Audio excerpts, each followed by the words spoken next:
Hello friends, आप सबका स्वागत है हमारे भास्कर क्लासेज में। आज कई जो हमारे चाहने वाले हैं जिनको हमसे लगाव है, उन्होंने कहा कि सर राजस्थान ज्योग्राफी आप स्टार्ट कर रखे हो, वो ओनली फॉर जैसे इंडिया लेवल के जो एग्जाम होते हैं उनमें भी काम में आती है, लेकिन उसी के साथ साथ आप इंडियन ज्योग्राफी स्टार्ट करो। तो आज मैं इंडियन ज्योग्राफी स्टार्ट करने जा रहा हूँ।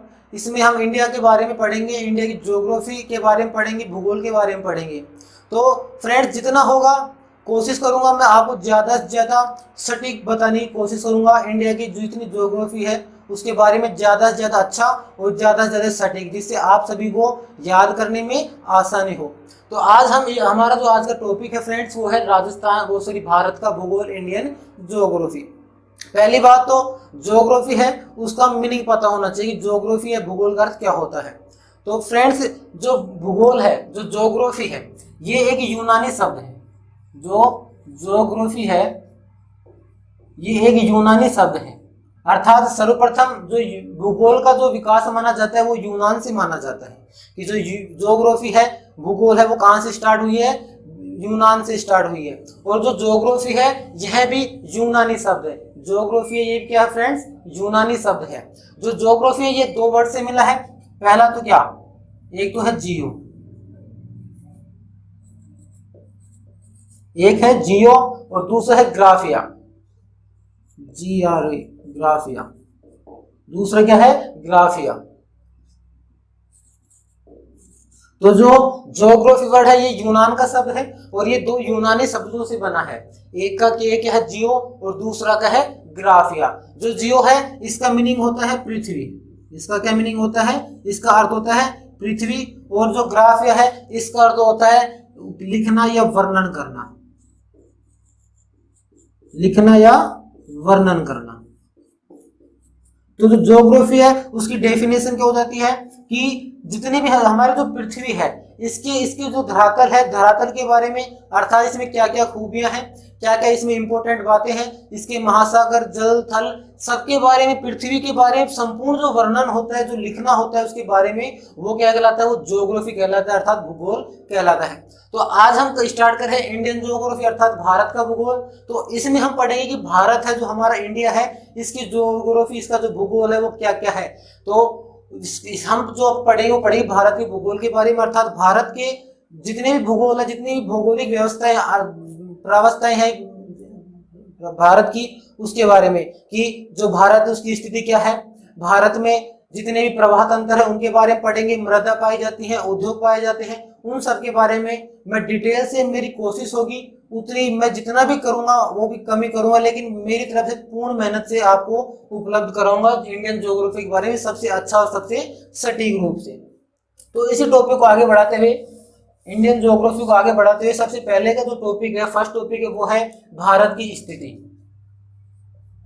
भारत की स्थिति।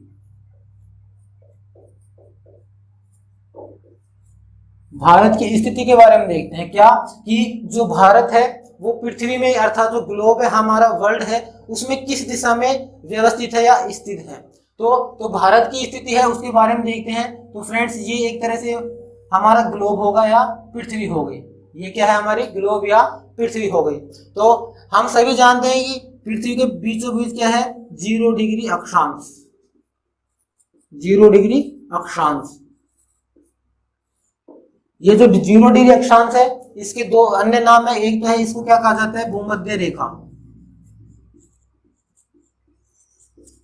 भूमध्य रेखा। और एक दूसरा इसका क्या नाम है? इसी का नाम है विषुवत रेखा। विषुवत रेखा। तो जो 0 डिग्री अक्षांश है उसे क्या कहते हैं? 0 डिग्री अक्षांश या भूमध्य रेखा या विषुवत रेखा। इसी की अन्य नाम है भूमध्य रेखा या विषुवत रेखा। तो जो ये भूमध्य रेखा है या 0 डिग्री अक्षांश है वो हमारे ग्लोब या पृथ्वी को दो भागों में बांटती है। एक ऊपर वाला जो भाग है वो कहलाता है उत्तरी गोलार्ध।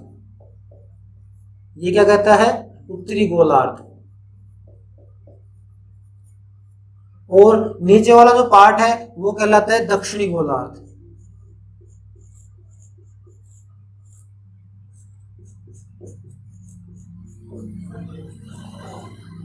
अर्थात जो अक्षांश है, 0 डिग्री अक्षांश है, यह पृथ्वी को या ग्लोब को दो भागों में बांटता है, एक तो उत्तरी अक्षांश में और दूसरा किसमें, दक्षिणी अक्षांश में। उसी तरह जो देशांतर होता है, ये क्या है, देशांतर। जो देशांतर है वो भी पृथ्वी को दो भागों में बांटता है, एक तो किसमें, एक तो बांटता है पूर्वी में, पूर्वी भाग में, और दूसरा किसमें बांटता है, दूसरे बांटता है पश्चिमी भाग में।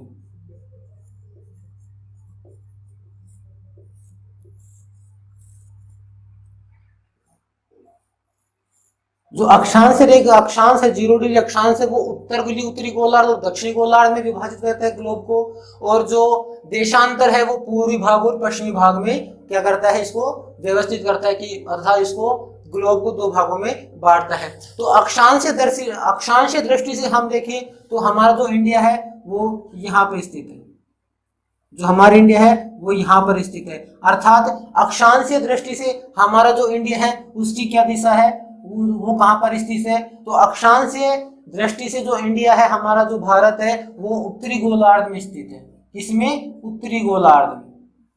और देशांतर स्थिति से देखें तो जो हमारा इंडिया है वो किधर स्थित है, पूर्वी दिशा में। तो जो ग्लोब या पृथ्वी के अनुसार जो भारत की स्थिति है फ्रेंड्स, वो क्या है, वो है उत्तरी पूर्वी, उत्तर पूर्वी या उत्तरी पूर्वी, क्या है, उत्तरी पूर्वी दिशा में स्थित है। अर्थात ग्लोब में जो इंडिया है वो किधर स्थित है, उत्तर पूर्वी दिशा में स्थित है। तो ये भारत की स्थिति हो गई ग्लोब या विश्व की दृष्टि से, कि ग्लोब या विश्व की दृष्टि से इंडिया की स्थिति क्या है, उत्तर पूर्व स्थिति है किसकी, इंडिया की।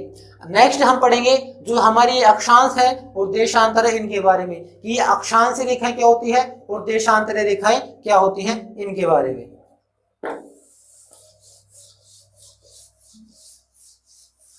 तो अब हम पढ़ेंगे अक्षांश रेखाओं के बारे में।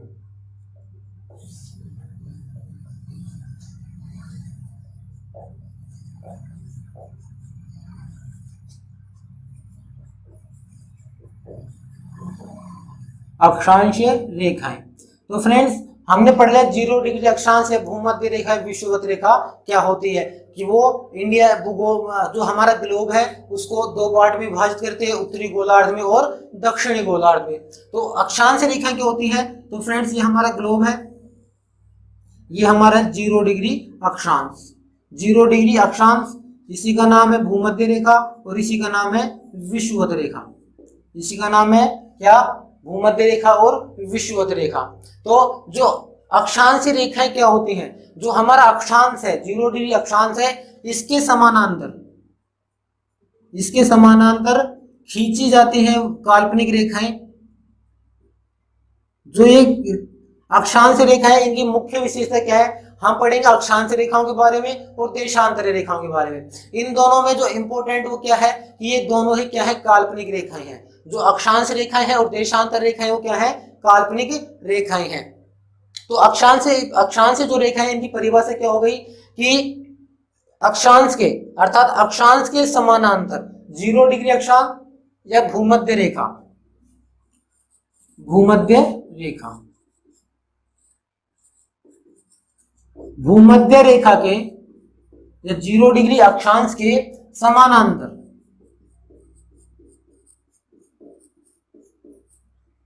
भूमध्य रेखा के समानांतर खींची गई वे काल्पनिक रेखाएं, समानांतर खींची गई काल्पनिक रेखाएं।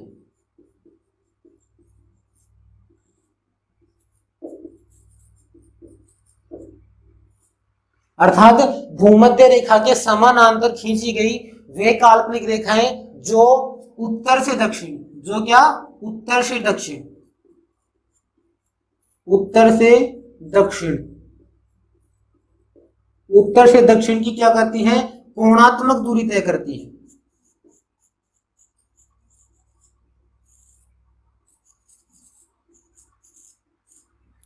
कोणात्मक दूरी तय करती है वो क्या कहलाती है, अक्षांश रेखाएं कहलाती है। तो अक्षांश रेखाओं की जो डेफिनेशन है वो क्या है, कि अक्षांश भूमध्य रेखा या विषुवत रेखा, विषुवत रेखा या भूमध्य रेखा के समानांतर खींची गई वे काल्पनिक रेखाएं जो उत्तर से दक्षिण की कोणात्मक दूरी तय करती है, कोणात्मक दूरी तय करती है, वो क्या कहलाती है, वो अक्षांश रेखाएं कहलाती हैं फ्रेंड्स। अक्षांश रेखाओं की डेफिनेशन क्लियर। नेक्स्ट क्या है कि जो अक्षांश रेखाएं हैं उनकी संख्या कितनी होती है। तो जो अक्षांश रेखाएं हैं इनकी जो टोटल संख्या है, अक्षांश रेखाओं की जो टोटल संख्या है वो है अक्षांश रेखाएं।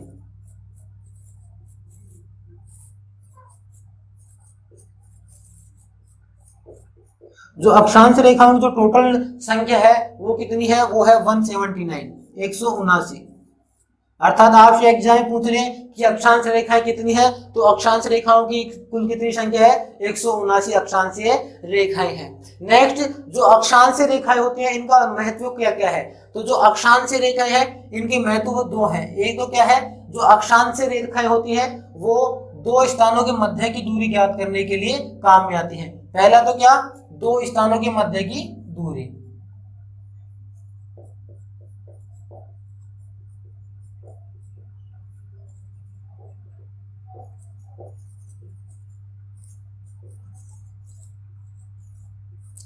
दो स्थानों के मध्य की दूरी अगर हम देखेंगे तो किनके द्वारा वो की जाती है, अक्षांश रेखाओं के द्वारा प्रदर्शित की जाती है।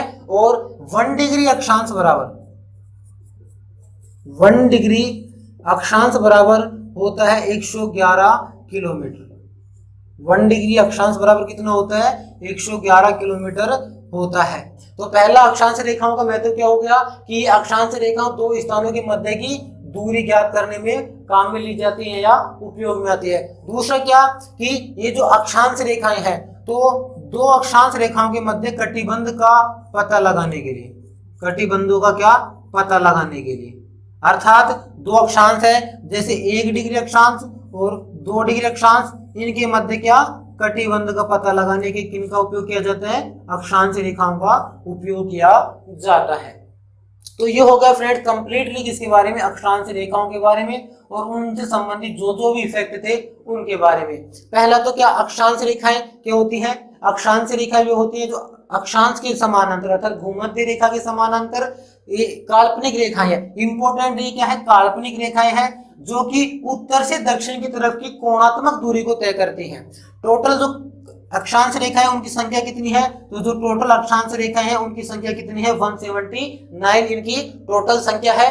और 1 डिग्री अर्थात इनके महत्व में पूछे कि अक्षांश रेखाएं उनका महत्व क्या है, तो अक्षांश रेखाएं होती है वो दो स्थानों की मध्य की दूरी को एक तो प्रदर्शित करती है और दूसरा प्रदर्शित करते हैं कटिबंधों के निर्माण में, कटिबंधों का पता लगाने के लिए। और 1 डिग्री बराबर होता है 111 किलोमीटर। ये इंपॉर्टेंट है कि 1 डिग्री अक्षांश बराबर कितना होता है, 111 किलोमीटर होता है। नेक्स्ट अब पढ़ते हैं देशांतर रेखाओं के बारे में कि जो देशांतर रेखाएं होती हैं वो क्या होती हैं और उनका किस किस में यूज होता है या उपयोग होता है।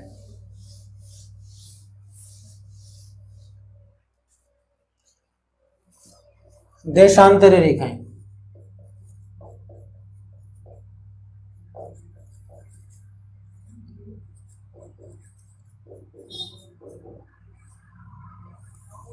देशांतर रेखाएं तो हमने भी पढ़ा है कि जो देशांतर है, जो देशांतर है वो पूर्वी और पश्चिमी भाग में डिवाइड करता है किसको, ग्लोब या पृथ्वी को।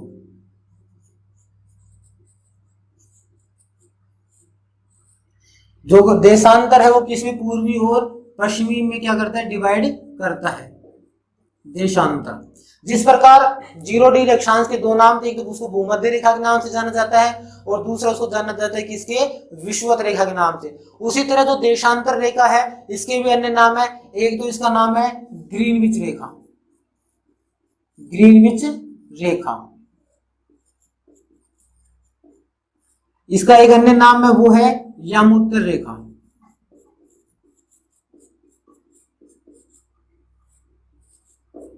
यामोत्तर रेखा।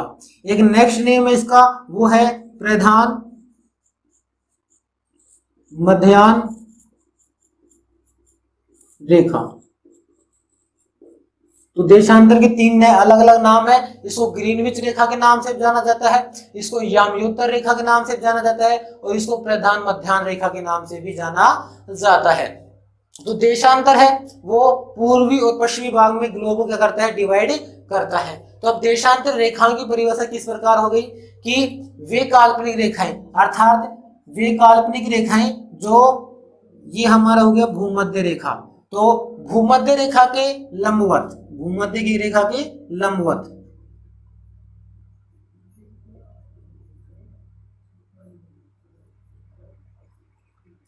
तो फ्रेंड्स देशांतरी रेखाओं की परिभाषा क्या हो गई कि भूमध्य रेखा के लंबवत,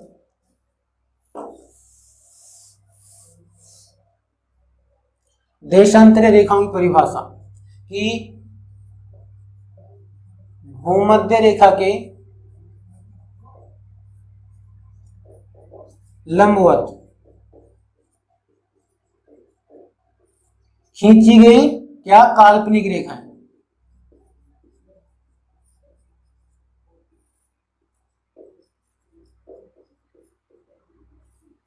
जिस प्रकार अक्षांश रेखा क्या थी, भूमध्य रेखा के समानांतर थी। इसमें जो वो अंतर है देशांतर रेखा और अक्षांश रेखाओं में, वो इनकी डेफिनेशन से पता चल जाता है कि जो अक्षांश रेखाएं होती हैं वो भूमध्य रेखा के होती है समानांतर होती है, और जो देशांतर रेखाएं हैं वो भूमध्य रेखा के होती है, वो भूमध्य रेखा के लंबवत होती है। अक्षांश रेखा भी काल्पनिक रेखा है और जो देशांतर रेखा है वो भी काल्पनिक रेखा है। नेक्स्ट, भूमध्य रेखा के लंबवत खींची गई वे काल्पनिक रेखाएं जो पूर्व से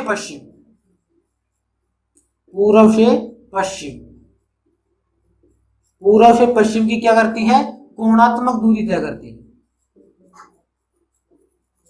कोणात्मक दूरी तय करती है, वो क्या कहलाती है, देशांतरीय रेखाएं कहलाती है।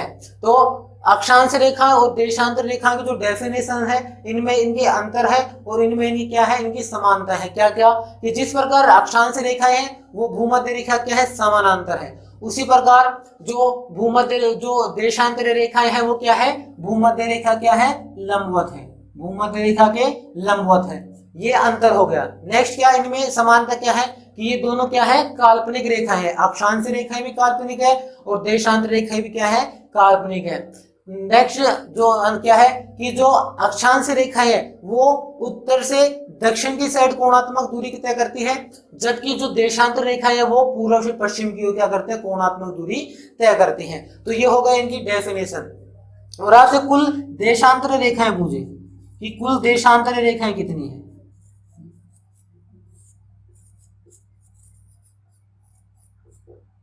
तो अक्षांश रेखाएं थी अपनी 179, तो और देशांतर रेखा है 360, देशांतर रेखा कितनी है, 360 देशांतर रेखाएं हैं। अब इनकी विशेषता क्या है कि जिस प्रकार अक्षांशीय जो रेखाएं थी वो दो स्थानों के मध्य की दूरी तय करती थी, उसी प्रकार जो देशांतर रेखाएं हैं वो दो स्थानों के मध्य समय की गणना करती है, अर्थात इसके द्वारा क्या किया जाता है, समय का निर्धारण अक्षांश रेखाओं देशांतर रेखाओं के द्वारा समय का निर्धारण किया जाता है। और 1 डिग्री बराबर अक्षांश रेखाओं में दूरी होती थी 111 किलोमीटर, उसी प्रकार देशांतर रेखाओं जो टाइम होता है वो 1 डिग्री बराबर होता है 4 मिनट,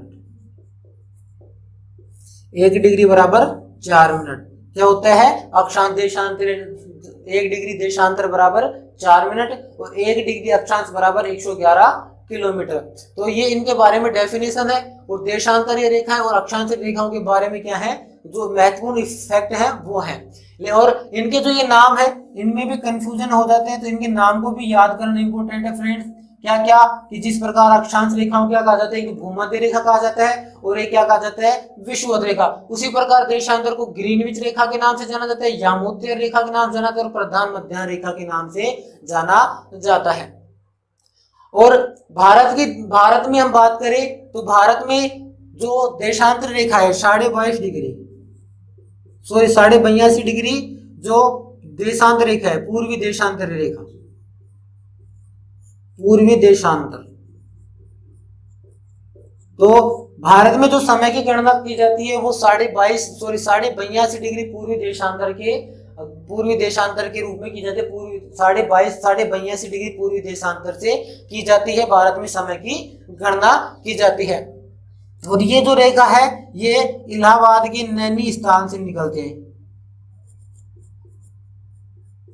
इलाहाबाद के नैनी नामक स्थान से, इलाहाबाद के नैनी नामक स्थान से 82.82 डिग्री पूर्वी देशांतर निकलता है, 82.82 डिग्री पूर्वी देशांतर रेखा निकलती है, जो कि भारत में किसकी गणना करती है, समय की गणना करती है। तो ये फ्रेंड्स होगा किसके बारे में, देशांतरीय भारत की स्थिति के बारे में, अक्षांशीय और देशांतरीय रेखाओं के बारे में। अब नेक्स्ट पढ़ेंगे हम जो हमारा इंडिया है उसका जो विस्तार है उसके बारे में, भारत के विस्तार के बारे में।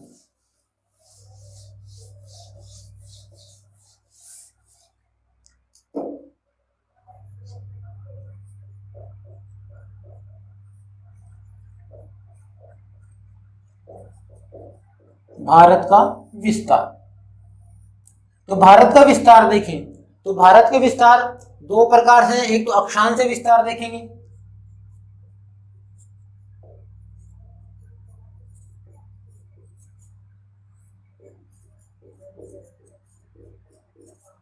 अक्षांशीय विस्तार, और दूसरा देखेंगे क्या, देशांतरीय विस्तार।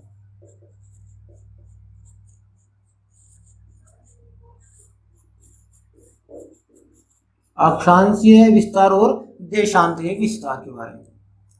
तो जो अक्षांशीय विस्तार है, पहले हम इनके बारे में थ्योरेटिकल देख लिया, अक्षांशीय विस्तार कितना है, फिर इनको हम मैप के द्वारा भी समझाएंगे। तो जो अक्षांशीय स्थान है, जो अक्षांशीय विस्तार है भारत का, वो कितना है, तो जो भारत का अक्षांशीय विस्तार है वो है 8 डिग्री 4 मिनट उत्तरी अक्षांश से,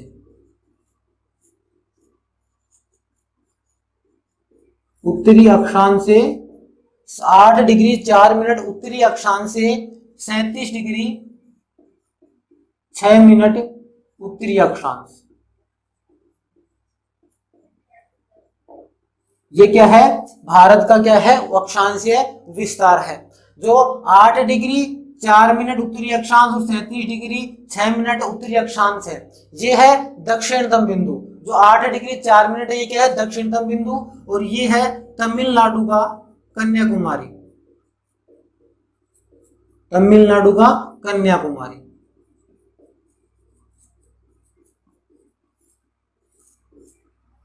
तमिलनाडु का कन्याकुमारी क्षेत्र है 8 डिग्री 4 मिनट उत्तरी अक्षांश, और जो 37 डिग्री 6 मिनट है ये है जम्मू कश्मीर।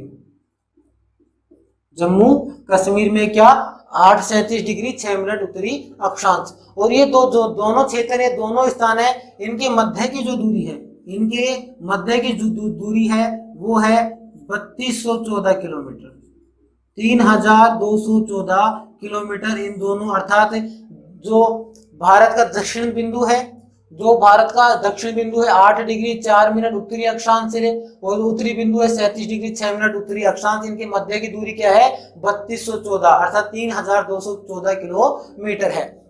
जो तमिलनाडु है कन्याकुमारी 8 डिग्री 4 मिनट है, ये भारत का दक्षिण बिंदु है, स्थलीय भारत का, अर्थात भारत के नक्शे में देखेंगे तो जो तमिलनाडु है कन्याकुमारी है 8 डिग्री 4 मिनट, वो किसका है, भारत का दक्षिण बिंदु है, स्थलीय भारत का।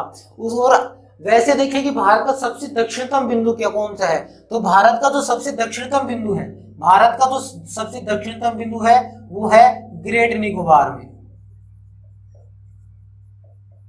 ग्रेट निकोबार में। जब हम अंडमान निकोबार द्वीप समूह की बात करेंगे तो उसमें हम बताएंगे क्या, कि जो 10 डिग्री चैनल अर्थात 10 डिग्री उत्तरी अक्षांश है वो अंडमान और निकोबार को क्या करता है, अलग करता है, और उसमें कौन कौन से द्वीप स्थित है उनके बारे में हम आगे चर्चा करेंगे। तो जो 10 डिग्री चैनल होता है, 10 डिग्री उत्तरी अक्षांश होता है, वो अंडमान और निकोबार को क्या करता है, अलग करता है। और जो ग्रेट निकोबार है वो निकोबार द्वीप समूह का सबसे बड़ा क्या है, सबसे बड़ा द्वीप समूह है, और उसके दक्षिणतम में बिंदु स्थित है, उसके सबसे दक्षिण में जो बिंदु स्थित है उसका नाम है इंदिरा पॉइंट, इंदिरा पॉइंट। इसी का एक नाम है अन्य, वो है पार्सन पॉइंट।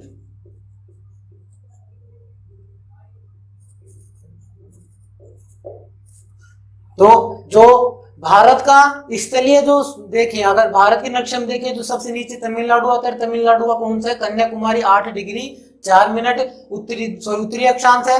लेकिन जो वैसे देखें कि भारत का सबसे अधिकतम बिंदु कौन सा है, तो भारत का अधिकतम बिंदु है ग्रेट निकोबार में स्थित है इंडिया पॉइंट, इंदिरा पॉइंट या पार्सन पॉइंट, या इसका एक नाम है वो है पिगवेलियन पॉइंट, पिगवेलियन पॉइंट।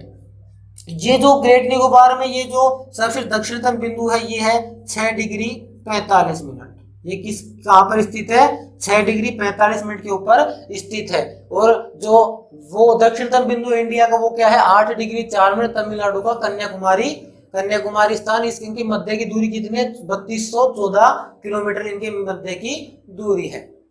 नेक्स्ट जो देशांतर विस्तार है, और इसमें क्या कि जो 37 डिग्री 6 मिनट है, 37 डिग्री 6 मिनट ये जम्मू कश्मीर में है। और भारत का सबसे उत्तरतम जो बिंदु है, भारत का सबसे दक्षिणतम स्थलीय रूप में देखें तो ये हो गया सबसे दक्षिणतम बिंदु। और वैसे पूछे कि भारत का सबसे अधिकतम जो दक्षिणतम बिंदु है वो स्थलीय में पूछे तो कन्याकुमारी आएगा, और दक्षिणतम बिंदु पूछे तो ग्रेट निकोबार में स्थित है, क्या नाम उसका? इंदिरा पॉइंट या पार्सन पॉइंट या पिग्वेनियर पॉइंट, जो क्या है 6 डिग्री 45 मिनट पे स्थित है। और जो 37 डिग्री 6 मिनट उत्तरी अक्षांश है जम्मू कश्मीर में, वो वहां जो इंडिया का सबसे उत्तरीतम बिंदु है उसका नाम है इंदिरा कोल। इंडिया का सबसे उत्तरीतम बिंदु उसका नाम है इंदिरा कोल। इंदिरा कोल ये क्या है? भारत का सबसे उत्तरीतम बिंदु है। ये हो गया हमारा अक्षांश विस्तार 8 डिग्री 4 मिनट से लेके 37 डिग्री 6 मिनट उत्तरी अक्षांश।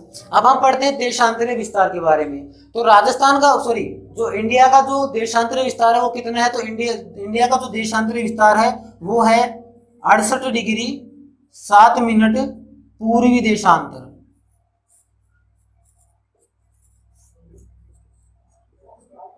68 डिग्री 7 मिनट पूर्वी देशांतर से 97 डिग्री 25 मिनट पूर्वी देशांतर।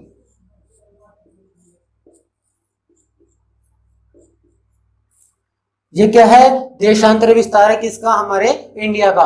68 डिग्री 7 मिनट पूर्वी देशांतर से 95 डिग्री 25 मिनट पूर्वी देशांतर का। ये क्या है? जो ये 68 डिग्री 7 मिनट पूर्वी देशांतर है ये पश्चिमतम बिंदु है। इंडिया क्या है? पश्चिमी बिंदु है। और जो 97 डिग्री 25 मिनट पूर्वी देशांतर है ये क्या है? ये है पूर्वी बिंदु, इंडिया का पूर्वी बिंदु। जो इंडिया का सबसे पश्चिमी बिंदु है, इंडिया का जो सबसे पश्चिमी बिंदु कौन सा है? वह है गोहर माता।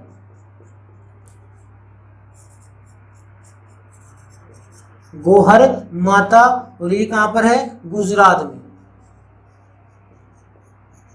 गुजरात में। और जो इंडिया का सबसे पूर्वी बिंदु है वो कौन सा है? वो है किबुधु। किबुधु, और ये कहां पर है? ये है अरुणाचल प्रदेश में, अरुणाचल प्रदेश में।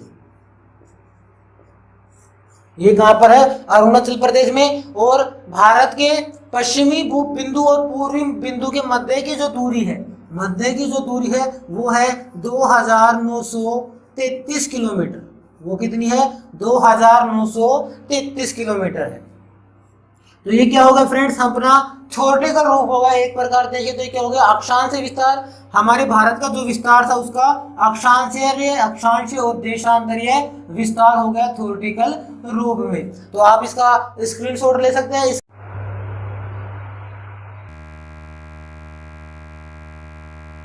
तो फ्रेंड्स ये है हमारा इंडिया का नक्शा। और अब आप इसे पढ़ेंगे। पहले देखिए अक्षांशीय विस्तार का थ्योरेटिकल रूप हमने देख लिया। अब नक्शे में देखते हैं क्या कि जो अक्षांशीय विस्तार है भारत का वो कितना है और किस प्रकार से है। तो जो अक्षांशीय विस्तार देखें इसमें हमने पढ़ा था 8 डिग्री। तो सबसे नीचे जो इंडिया का ये पॉइंट है सबसे नीचे, ये क्या है? इंडिया का सबसे दक्षिणतम बिंदु है 8 डिग्री 4 मिनट उत्तरी अक्षांश, उत्तरी अक्षांश 8 डिग्री 4 मिनट उत्तरी अक्षांश। और ये सबसे दक्षिणतम बिंदु है, इसका क्या नाम है? इसका नाम है कन्याकुमारी। इसका क्या नाम है? कन्याकुमारी, कन्याकुमारी तमिलनाडु।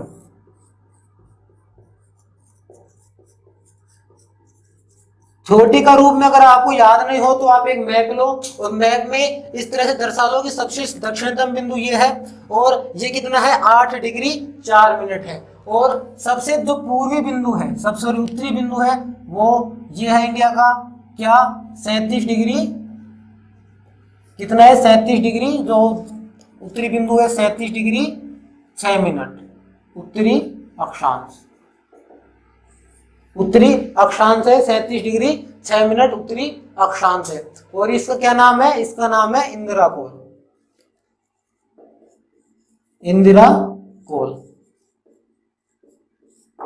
ओके फ्रेंड्स, और नेक्स्ट हम बात कर रहे थे किसकी, जो हमारा भारत का सबसे दक्षिणतम बिंदु था वो ये हमारा द्वीप समूह रहा। ये हमारा द्वीप समूह कौन सा है, अंडमान निकोबार। और इसको दो भागों में डिवाइड करता है क्या, इसको दो भागों में डिवाइड करता है, 10 डिग्री उत्तरी अक्षांश से 10 डिग्री चैनल इसको डिवाइड करता है अंडमान में। इसका जो ऊपर वाला भाग होता है वो होता है अंडमान, और नीचे वाला जो भाग होता है वो होता है निकोबार। 10 डिग्री चैनल है वो अंडमान में निकोबार द्वीप समूह को अंडमान और निकोबार में डिवाइड करता है। और इसमें सबसे नीचे का जो ये पार्ट है, सबसे नीचे आपको दिख रहा होगा, आपके मैप में भी होगा, सबसे नीचे का जो निकोबार का इस जो सबसे वो छोटा सबसे बड़ा जो द्वीप है इसको कहा जाता है ग्रेट निकोबार, इसको कहा जाता है ग्रेट निकोबार।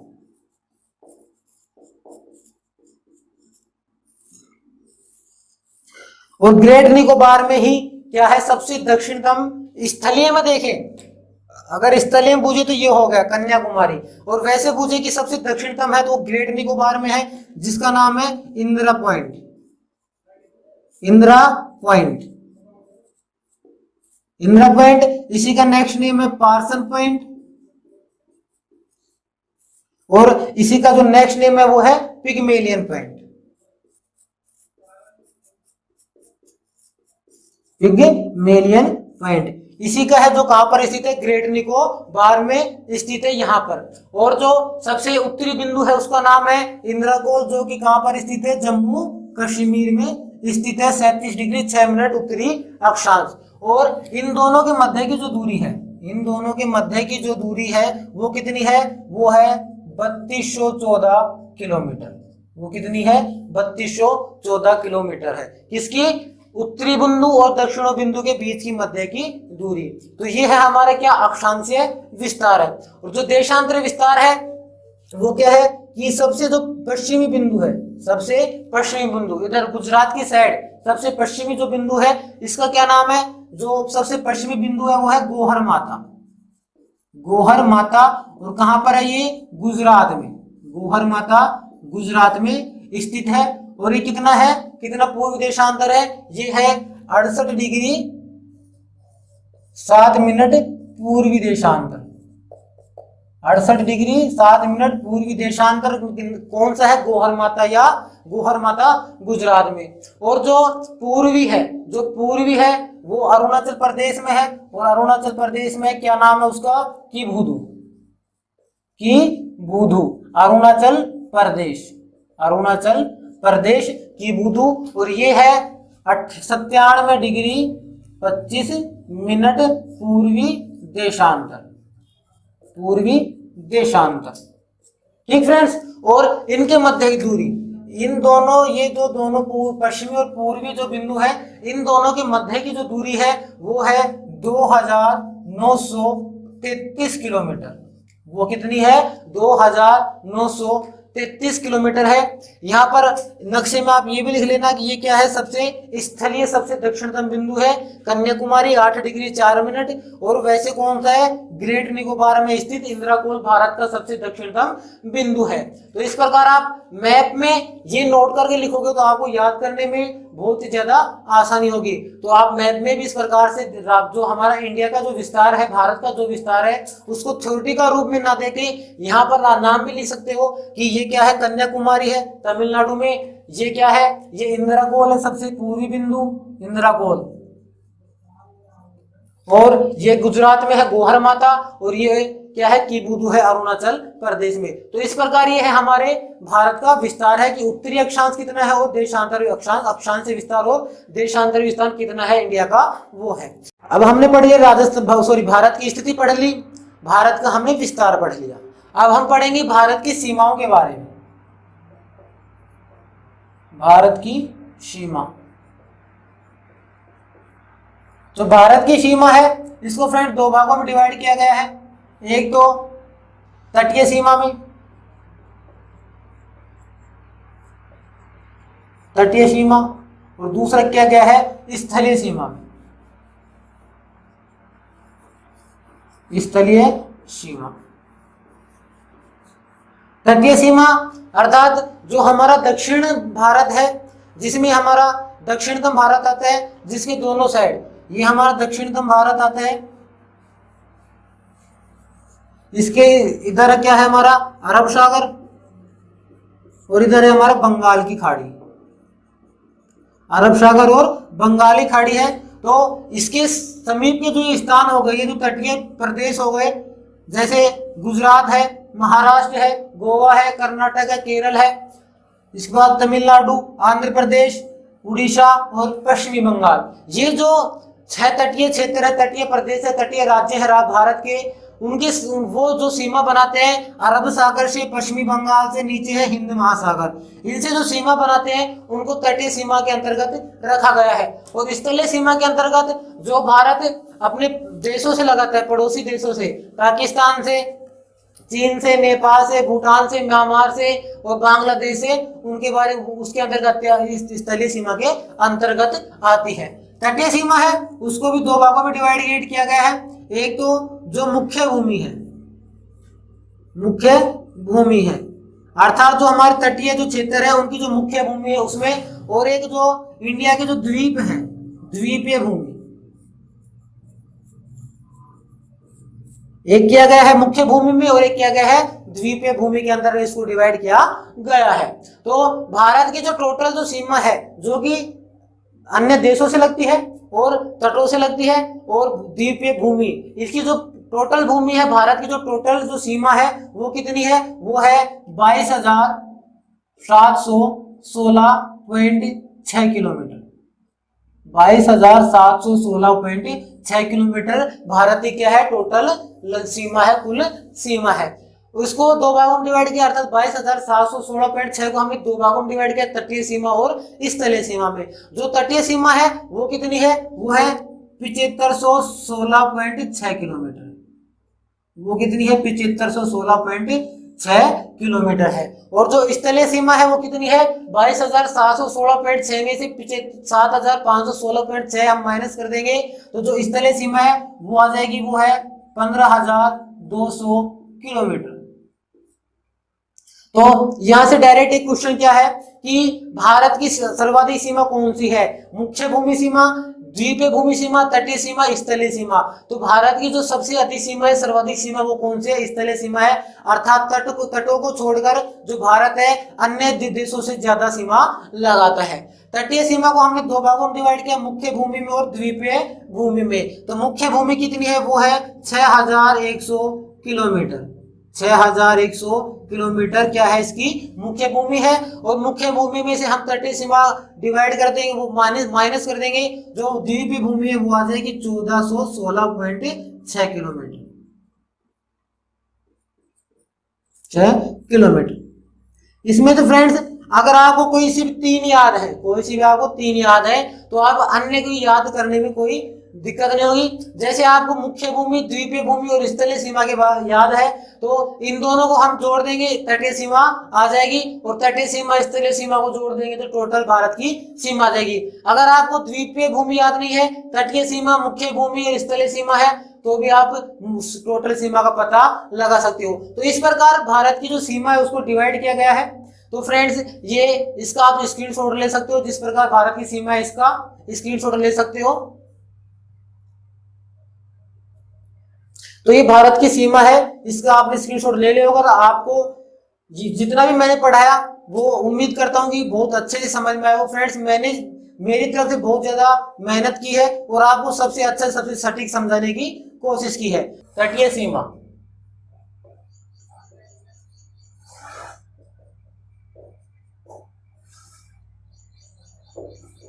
जो तटीय सीमा इसमें जो फर्स्ट है कि हमारा जो भारत का नक्शा है उसमें ये है हमारा तट, अर्थात जो दक्षिणी भारत है, दक्षिणी भारत के व्यू राज्य जो कि इधर अरब सागर से और इधर बंगाली खाड़ी से क्या करते हैं, अपनी सीमा बनाते हैं। तो उनके बारे में, तो अब जो हमें तटीय सीमा पढ़ेंगे वो इस तट से अर्थात जो राज्य के तट है, भारत के जो तट है उनसे और समुद्र की ओर कि कितने दूरी तक कौन सा क्षेत्र क्या कहलाता है उनके बारे में पढ़ेंगे हम। तो इसमें जो पहला है वो है हमारा प्रादेशिक सीमा। जो पहला वो क्या है, प्रादेशिक सीमा।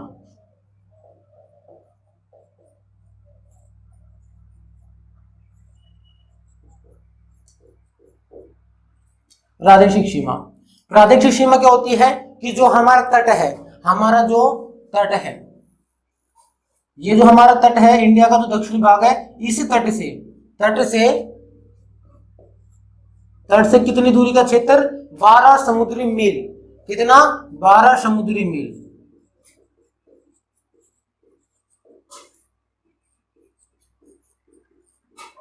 ये हमारा तट हो गया जिसके ऊपर राज्य है गुजरात, महाराष्ट्र, गोवा। ये पश्चिमी तट है, ये पूर्वी तट है, इसके बारे में हम पढ़ेंगे। तो इस तट से या इधर के ये दो तट है, इन दोनों तटों से 12 समुद्री मील का जो क्षेत्र होता है, 12 समुद्री मील तक का जो क्षेत्र होता है वो क्या कहलाता है, वो कहलाता है प्रादेशिक सीमा कहलाता है। और जो समुद्री मील है, एक समुद्री मील बराबर,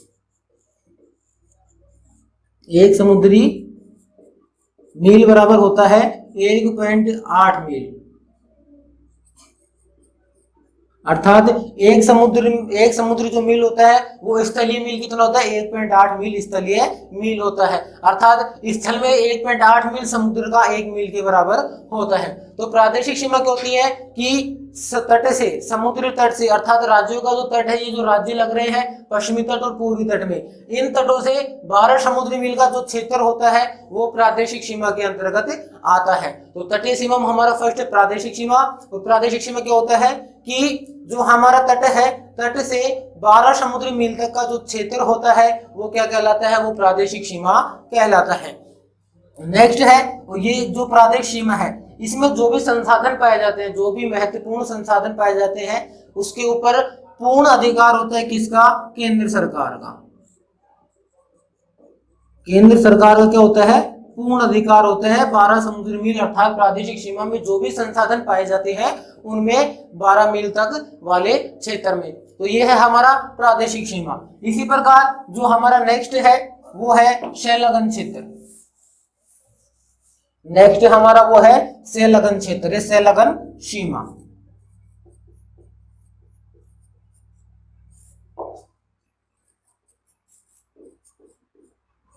संलग्न सीमा, ये जो संलग्न सीमा होती है इसकी क्या डेफिनेशन है कि जिस प्रकार जो प्रादेशिक सीमा वो तट से कितनी दूरी पर दूरी वाला क्षेत्र है, 12 समुद्री मील वाला क्षेत्र, उसी प्रकार जो संलग्न सीमा होती है वो कितनी होती है कि तट से 24 समुद्री मील,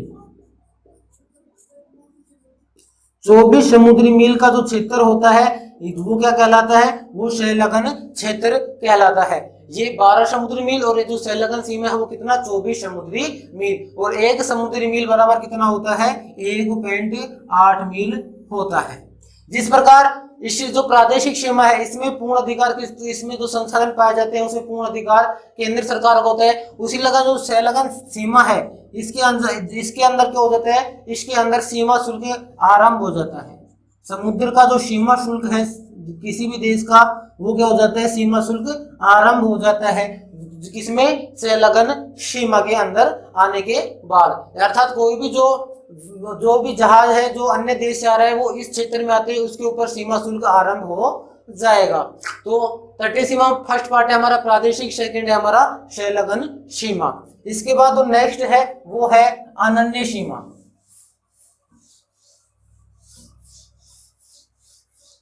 थर्ड जो सीमा है तटीय सीमा के अंतर्गत वो क्या है, अनन्य सीमा। अनन्य आर्थिक क्षेत्र, आर्थिक क्षेत्र या आर्थिक सीमा।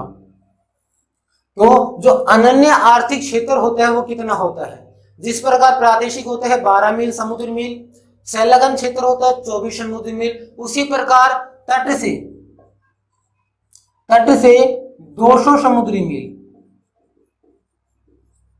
200 समुद्री मील का जो क्षेत्र होता है वो किसके अंतर्गत आता है? वो आता है अनन्य आर्थिक क्षेत्र के अंतर्गत। और जो अनन्य आर्थिक क्षेत्र है इसी में क्या होते हैं? वैज्ञानिक अनुसंधान स्थापित होते हैं।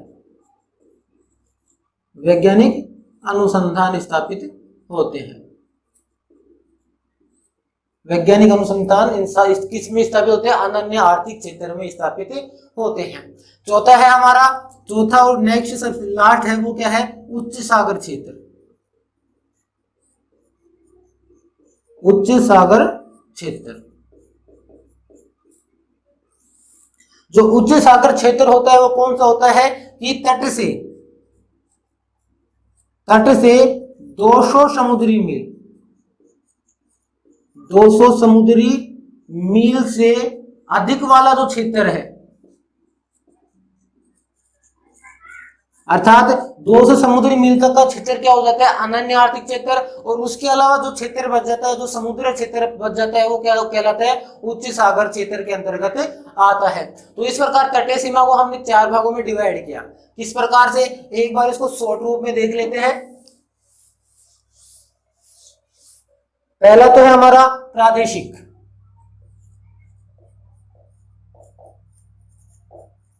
प्रादेशिक सीमा। तो प्रादेशिक सीमा क्या होती है? तट से ये जो लाइन है सभी में आएगी। तट से समुद्र की ओर कितना? 12 समुद्री मील, 12 समुद्री मील। उसी प्रकार नेक्स्ट कौन सा है अपना? संलग्न क्षेत्र।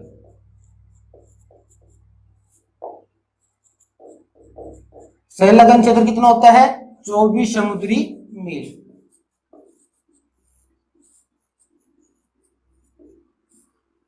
थर्ड है अपना अनन्य आर्थिक क्षेत्र।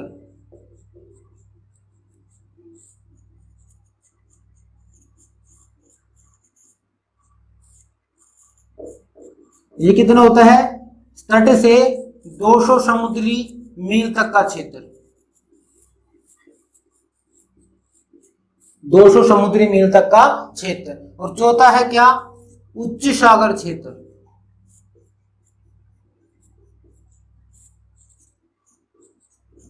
ये कितना होता है? 200 समुद्री मील से अधिक।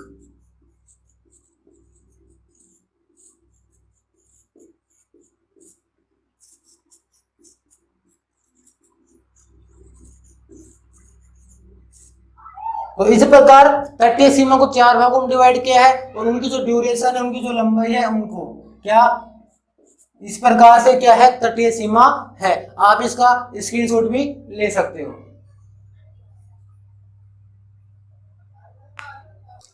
अब हम नेक्स्ट पढ़ेंगे कि जो तटीय सीमा से कौन कौन से राजस्थान के भारत के राज्य लगते हैं। तो तटीय सीमा से सीमा बनाने वाले राज्य, तटीय सीमा से सीमा लगाने वाले राज्य। जो भारत की जो तटीय सीमा है, ये जो तट है इसको 2 भागों में डिवाइड किया गया है। किस किस में? एक तो इसको किया गया है पश्चिमी तट में, पश्चिमी तट। और इसको दूसरे भाग में डिवाइड किया गया है पूर्वी तट में। पश्चिमी तट और पूर्वी तट। तो भारत के जो राज्य है, तो जो टोटल राज्य है जो तटीय सीमा से अर्थात तट के ऊपर स्थित है, उनकी संख्या है 9। अर्थात 9 राज्य है भारत के जो कि तट से क्या लगाते हैं? सीमा। उसमें पश्चिमी तट है और एक है पूर्वी तट है। तो पश्चिमी तट है, इससे 5 राज्य हैं, वो क्या लगाते हैं? अपनी सीमा लगाते हैं। और जो पूर्वी तट है, इससे कितने? 4 राज्य अपनी सीमा लगाते हैं। तो जो पश्चिमी तट है इसके ऊपर कितने राज्य है? 5 राज्य। और जो पूर्वी तट है इसके ऊपर कितने? 4 राज्य अपनी सीमा लगाते हैं। 5 राज्य कौन कौन से? पहला तो है गुजरात, पहला गुजरात। दूसरा है महाराष्ट्र, दूसरा है महाराष्ट्र। तीसरा है गोवा। चौथा है कर्नाटक। और 5वां है केरल। 5वां कौन सा है? केरल है। तो ये जो 5 राज्य हैं भारत की किस में, पश्चिमी तट पे अपनी सीमा लगाते हैं। और पश्चिमी तट की तरफ कौन सा है, अरब सागर, अरब सागर। अर्थात ये जो 5 राज्य हैं ये अरब सागर से क्या लगाते हैं, अपनी पश्चिमी सीमा लगाते हैं, अर्थात सॉरी पश्चिमी तट के ऊपर ये 5 राज्य हैं जो कि किधर किस तरफ अपना सीमा बनाते हैं, अरब सागर की ओर अपनी सीमा बनाते हैं। नेक्स्ट है पूर्वी तट। पूर्वी तट पे 4 राज्य हैं जो अपनी सीमा लगाते हैं। इनमें कौन कौन सा, 4 राज्यों में एक है तमिलनाडु,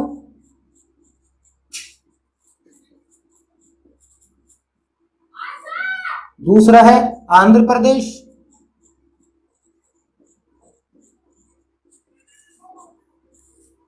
तीसरा है उड़ीसा, और जो पूर्वी तट से चौथा राज्य है वो है पश्चिमी बंगाल, पश्चिमी बंगाल।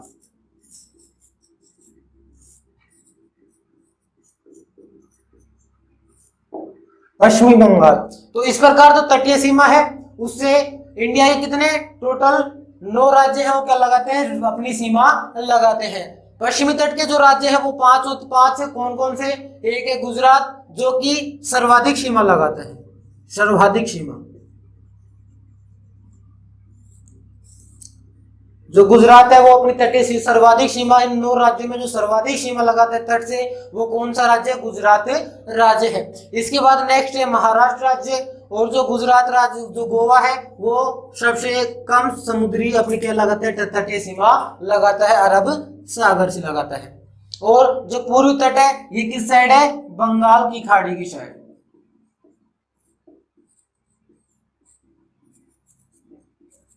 बंगाल की खाड़ी की तरफ ही क्या लगाते हैं, अपनी सीमा लगाते हैं।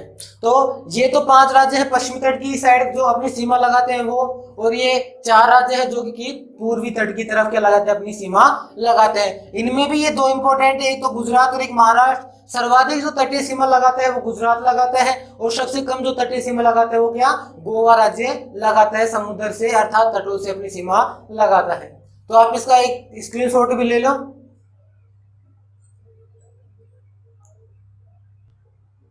अब हम पढ़ेंगे जो हमने पढ़ लिया तटीय सीमा के बारे में, और तटीय सीमा को दो तटों में, पश्चिमी तट में और पूर्वी तट में हमने डिवाइड किया है। तो अब हम पढ़ेंगे पश्चिमी तट के बारे में।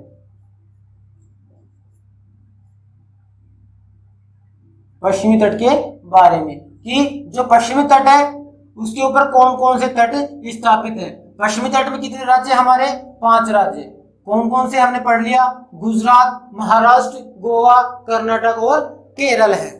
तो पश्चिमी तट में जो ये राज्य हैं, जिस राज्य है अपनी तटीय सीमा बनाते हैं, उस तटीय सीमा को एक नाम से जाना जाता है। तो उसमें हम पहले पढ़ेंगे, सबसे पहले क्या, उसका नाम है काकरापार तट।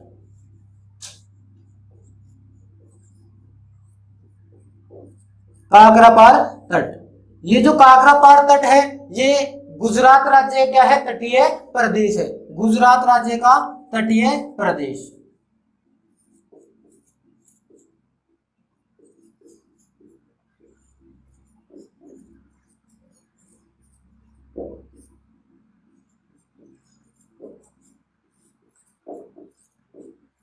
गुजरात राज्य का क्या है, ये तटीय प्रदेश है। पहले हम जो पश्चिमी तट है और पूर्वी तट है इनका थ्योरेटिकल पार्ट देख पढ़ेंगे, उसके बाद हम इसको मैप के माध्यम से भी समझेंगे। तो पहला है हमारा काकरापार तट, और काकरापार तट किस राज्य का तटीय प्रदेश है, गुजरात राज्य का तटीय प्रदेश है। और ये जो गुजरात से दमन द्वीप है, जो काकरापार तट है वो गुजरात से दमन द्वीप, दमन द्वीप का तटीय क्षेत्र है।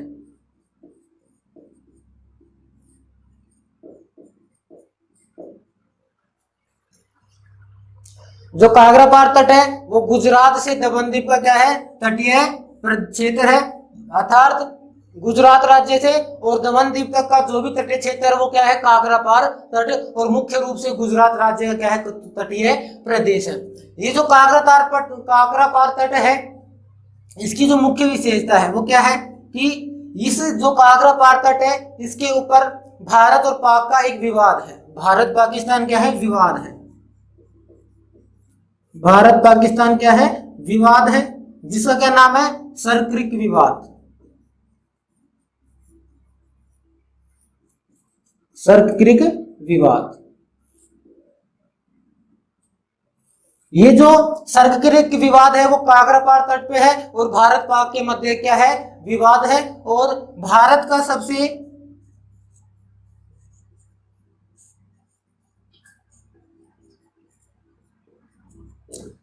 का सबसे लंबा सीमा विवाद है।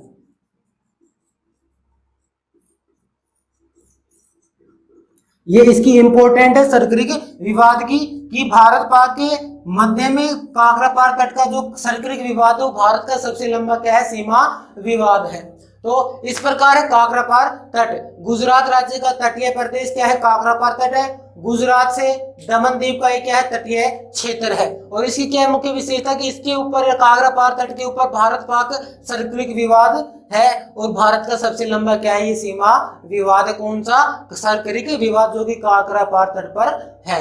नेक्स्ट है हमारा, वो है कोंकण तट।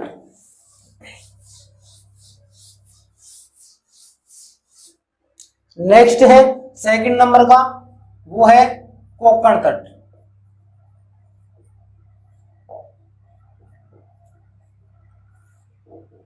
कोंकण तट, जिस प्रकार जो काकरापार तट है वो गुजरात का तटीय प्रदेश है, उसी प्रकार जो कोंकण तट है ये महाराष्ट्र का तटीय प्रदेश है। महाराष्ट्र का तटीय प्रदेश। और क्षेत्र की बात पूछे तो जो कोंकण तट है वो दमन द्वीप से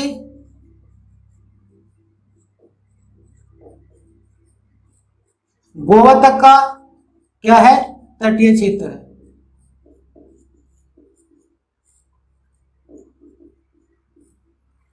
कोंकण तट है वो महाराष्ट्र का तटीय प्रदेश है और दमन द्वीप से गोवा तक का क्या है, तटीय क्षेत्र है। तो ये है कोंकण तट के बारे में। और जो कोंकण तट है इसके ऊपर 2 बंदरगाह भी स्थापित है। महाराष्ट्र में 2 बंदरगाह भी स्थापित है। एक तो है बॉम्बे हाई,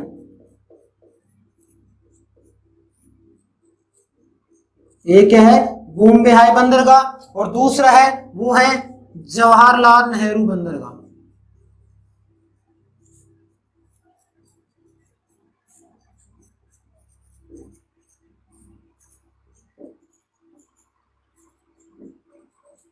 जवाहरलाल नेहरू बंदरगाह, ये जो दोनों बंदरगाह है बॉम्बे हाई और जवाहरलाल नेहरू बंदरगाह, ये कोंकण तट के ऊपर स्थित है महाराष्ट्र में।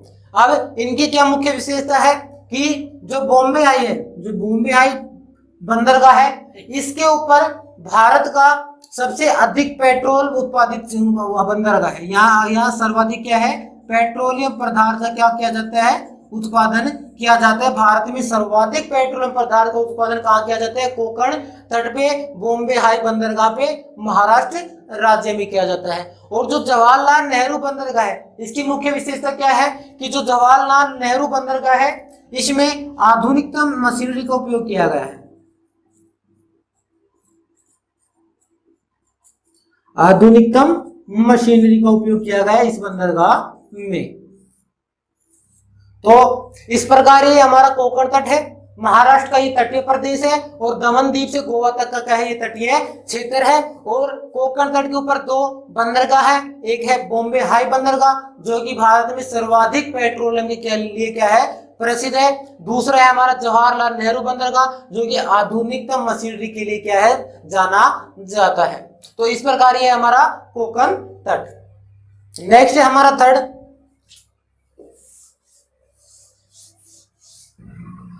थर्ड है हमारा, वो है कन्नड़ तट। कन्नड़ तट, ये जो कन्नड़ तट है ये कर्नाटक का क्या है, कर्नाटक का तटीय प्रदेश है।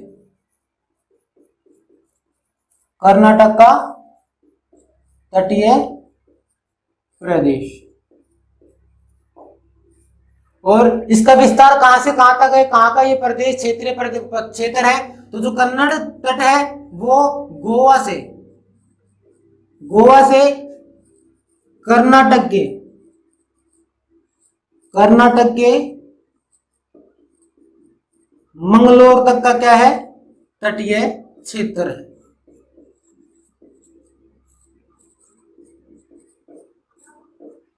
अर्थात इसका विस्तार कहां से कहां तक है, गोवा से कर्नाटक के मंगलोर तक इसका क्या है, कन्नड़ तट का विस्तार है। और इस कन्नड़ तट की मुख्य विशेषता क्या है कि मंगलोर में अर्थात कर्नाटक के मंगलोर में एक बंदरगाह है जिसका नाम है न्यू मंगलोर बंदरगाह।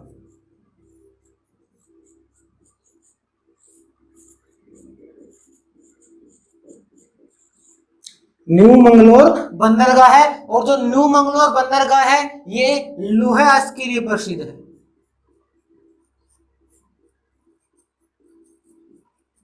लोहे अयस्क के लिए लिखिए क्या है, लोहे अयस्क के लिए है प्रसिद्ध है।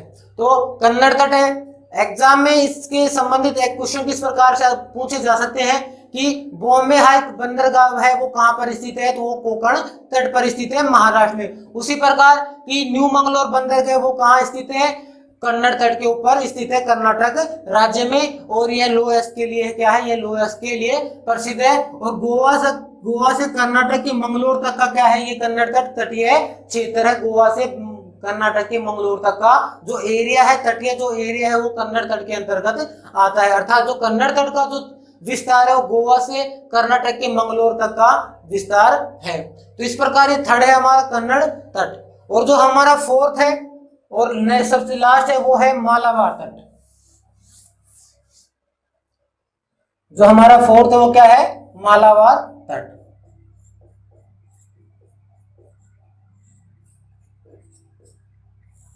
मालाबार तट, ये जो मालाबार तट है ये केरल का क्या है, तटीय प्रदेश।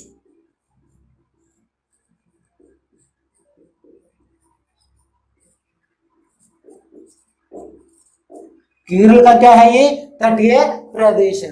अब ये जो मालाबार तट है इसकी जो मुख्य विशेषता है, अर्थात इससे एग्जाम में जो क्वेश्चन पूछे जाते हैं डायरेक्टली उनके बारे में बताता हूं। क्या, पहला तो जो मालाबार तट है, मालाबार तट पे भारत में सर्वप्रथम मानसून यहीं आता है। भारत में सर्वप्रथम मानसून का आगमन,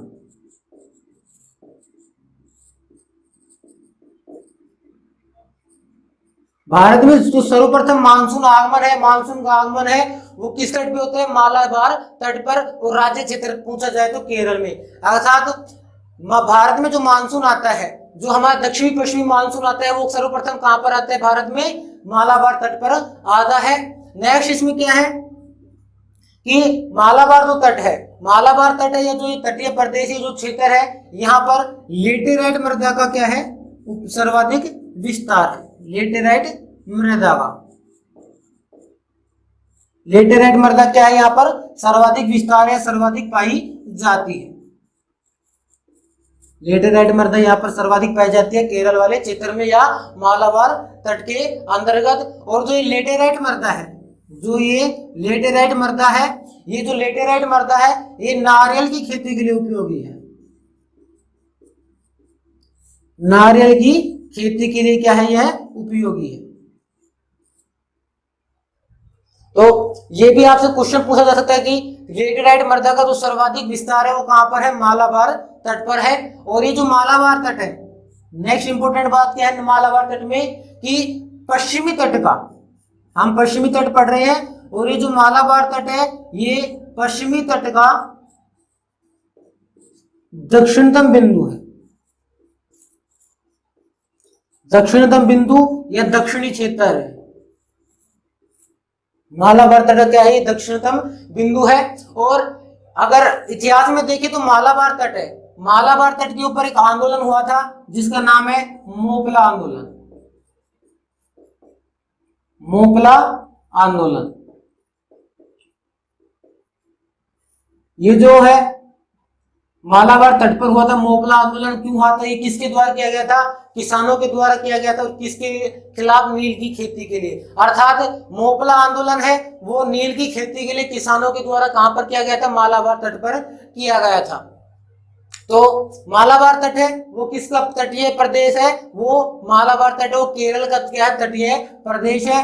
और भारत में जो सर्वप्रथम मानसून आगमन है, अर्थात भारत में जो सर्वप्रथम मानसून आता है, दक्षिणी पश्चिमी मानसून या कहें कि ग्रीष्म मानसून है, जो ग्रीष्म ऋतु में जो मानसून आता है भारत में, वो सर्वप्रथम मालाबार तट पर ही आता है। अगर आपसे जगह पूछी जाए तो क्या है, मालाबार तट, और राज्य क्षेत्र पूछा जाए तो क्या है, केरल है। और ये जो क्षेत्र है मालाबार तट का जो क्षेत्र है वो क्या है, उसमें सर्वाधिक जो मृदा पाई जाती है, सर्वाधिक जिस मृदा का यहाँ पर सर्वाधिक विस्तार है वो है लेटेराइट मृदा, जो कि नारियल की खेती के लिए क्या है, उपयोगी मानी जाती है। और पश्चिमी तट है किसका, पश्चिमी तट का जो दक्षिणतम बिंदु है, हम पश्चिमी तट पढ़ रहे हैं जिसमें हमने काकरापार तट पढ़ लिया, कोंकण तट पढ़ लिया, कन्नड़ तट पढ़ लिया, और लास्ट है हमारा मालाबार तट। तो पश्चिमी तट का जो सबसे दक्षिणतम बिंदु है वो कौन सा है, मालाबार तट है। इस प्रकार से मालाबार तट अपना कंप्लीट होता है। अब हम पढ़ेंगे किसके बारे में, हमारा जो पूर्वी तट है उसके बारे में।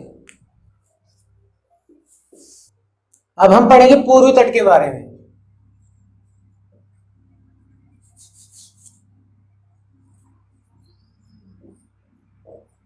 पूर्वी तट, पूर्वी तट में हमने कितने, 4 राज्य पढ़े, तमिलनाडु, आंध्र प्रदेश, उसके अलावा उड़ीसा और पश्चिमी बंगाल। तो ये है पूर्वी तट के 4 राज्य जो कि पूर्वी तट के ऊपर लगते हैं, अर्थात बंगाल की खाड़ी से अपना तटीय क्षेत्र लगाते हैं। इसमें 2 तटीय प्रदेश है, एक तो है कोरोमंडल तट, एक का क्या नाम है, कोरोमंडल तट, एक है कोरोमंडल तट। ये जो कोरोमंडल तट है, जिस प्रकार हमने उसमें क्षेत्र पढ़ा था, जिसमें काकरापार तट में, कोंकण तट में, कन्नड़ तट में और मालाबार तट में, उसी प्रकार जो कोरोमंडल तट है ये तमिलनाडु का तटीय क्षेत्र है, तटीय प्रदेश है तमिलनाडु का। तमिलनाडु क्या है, ये तटीय प्रदेश, तमिलनाडु का क्या है, ये तटीय प्रदेश है। और कन्याकुमारी से, कन्याकुमारी, कन्याकुमारी हमने कल विस्तार में पढ़ा था, 8 डिग्री 4 मिनट कन्याकुमारी, जो कि भारत का दक्षिणतम बिंदु है, स्थलीय दक्षिणतम बिंदु है। और वैसे देखा जाए तो ग्रेट निकोबार में है इंदिरा पॉइंट, वो दक्षिणतम बिंदु है 6 डिग्री 4-5 मिनट, ये 45 मिनट। तो ये जो कोरोमंडल तट है ये कन्याकुमारी से और विशाखापट्टनम तक का क्षेत्र है, विशाखापट्टनम, आंध्र प्रदेश।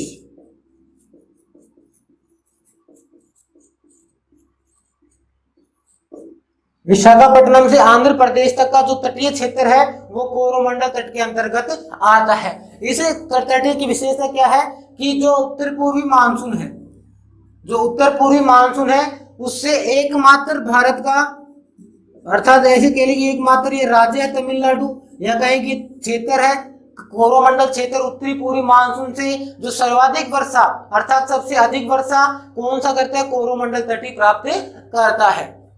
नेक्स्ट दूसरा है वो है उत्तरी सरकार, उत्तरी सरकार। जो उत्तरी सरकार का क्षेत्र है वो है विशाखापट्टनम से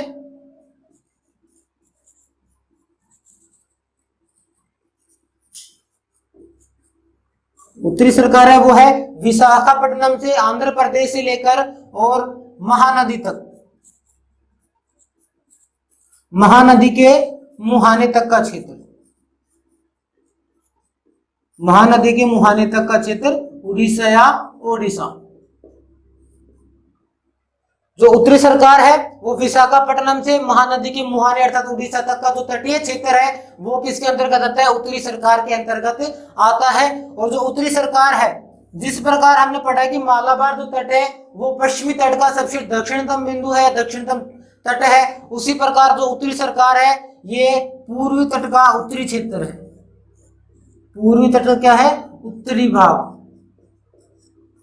उत्तरी भाग या उत्तरी क्षेत्र है। तो पूर्वी तट के बारे में, पूर्वी तट में 2 ही तट आते हैं, एक तो कोरोमंडल और दूसरे तट का नाम है उत्तरी सरकार। जो कोरोमंडल तट है वो तमिलनाडु से तमिलनाडु का तटीय प्रदेश और कन्याकुमारी से विशाखापट्टनम तक का जो तटीय क्षेत्र आता है वो कोरोमंडल के अंतर्गत आता है, और विशाखापट्टनम से और महानदी के मुहाने तक का जो क्षेत्र है, उड़ीसा तक का जो क्षेत्र है वो आता है उत्तरी सरकार के अंतर्गत आता है।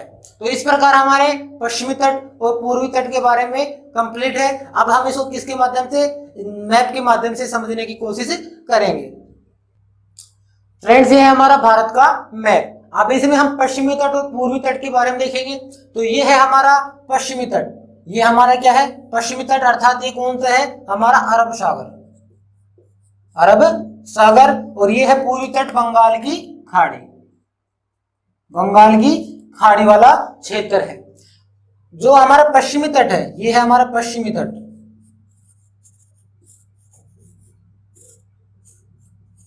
और ये है पूर्वी तट। पूर्वी तट से 4 राज्य लगते हैं और पश्चिमी तट से 5 राज्य क्या लगते हैं, अपनी सीमा बनाते हैं। अब हम इसमें पढ़ रहे हैं कि जो पश्चिमी तट है उसमें कहां से कहां तक का क्षेत्र वो क्या कहलाता है, काकरापार तट। तो गुजरात से, ये है गुजरात, गुजरात से लेके और दमनदीप तक का ये जो क्षेत्र है, ये जो क्षेत्र है अर्थात तो तट से लगा रहा है ये जो क्षेत्र है ये आता है काकरापार तट, काकरापार तट, ये काकरापार तट के अंतर्गत आता है। और यहाँ पर क्या है, भारत का सबसे बड़ा सीमा विवाद है जिसका नाम है सरक्रिक सीमा विवाद। कौन सा, सरक्रिक, सरक्रिक सीमा विवाद है। और इसके बाद नेक्स्ट है हमारा कोंकण तट, जो दमनदीप है, दमनदीप से लेके दमनदीप, उसके बाद महाराष्ट्र, महाराष्ट्र से लेके गोवा, अर्थात ये जो क्षेत्र है महाराष्ट्र दमनदीप से लेके गोवा तक का जो क्षेत्र है ये आता है हमारा कोंकण तट। ये क्या है, कोंकण तट। और कोंकण तट की विशेषता क्या क्या है, दो, कि कोंकण तट पे एक जो है बॉम्बे है जो कि सर्वाधिक पेट्रोलियम के लिए प्रसिद्ध है, और दूसरा क्या है, जवाहरलाल नेहरू बंदरगाह, JNB, जवाहरलाल नेहरू बंदरगाह, जो कि आधुनिकतम मशीनरी के लिए जाना जाता है। इसके बाद गोवा से लेके और कर्नाटक, कर्नाटक के मंगलोर का जो क्षेत्र है, मंगलोर तक का जो क्षेत्र है वो है कन्नड़ तट, कन्नड़ तट। और कन्नड़ तट की विशेषता क्या है कि यहाँ पर न्यू जो मंगलोर है, कर्नाटक का जो मंगलोर एरिया है वहां पर न्यू मंगलोर बंदरगाह है जो कि लोहे आइस के लिए प्रसिद्ध है या जाना जाता है। और कन्नड़ तट से अर्थात कर्नाटक के मंगलोर से और केरल का जो तटीय प्रदेश है ये क्या कहलाता है, मालाबार तट,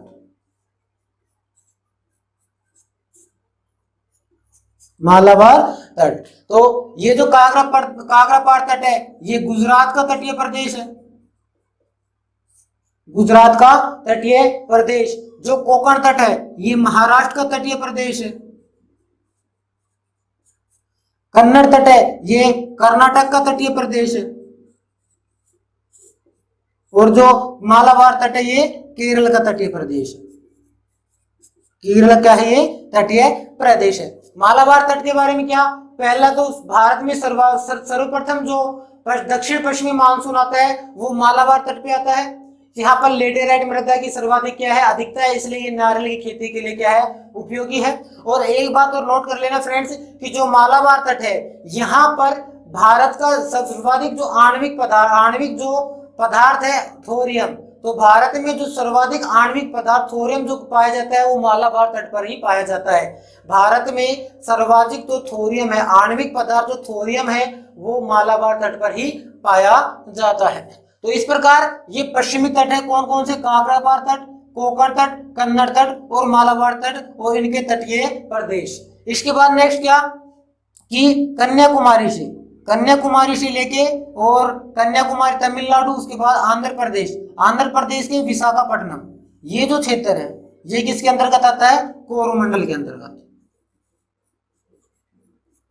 कोरोमंडल तट के अंतर्गत आता है। क्या क्या, यहाँ कन्याकुमारी से लेके विशाखापट्टनम कोरोमंडल तट के अंतर्गत आता है। और यही एक तट है, या कहें कि मुख्य रूप से जो तमिलनाडु होता है वो जो उत्तरी पूर्वी जो मानसून होता है उससे सर्वाधिक जो, या कहेंगे एकमात्र ऐसा राज्य है जो सर्वाधिक जो क्या है वर्षा प्राप्त करता है, किससे, उत्तर पूर्वी मानसून से, जो कि कोरोमंडल तट के अंतर्गत आता है। इसके बाद विशाखापट्टनम आंध्र प्रदेश से लेके और महानदी की मुहाने तक का जो क्षेत्र है वो क्या कहलाता है, उत्तरी सरकार।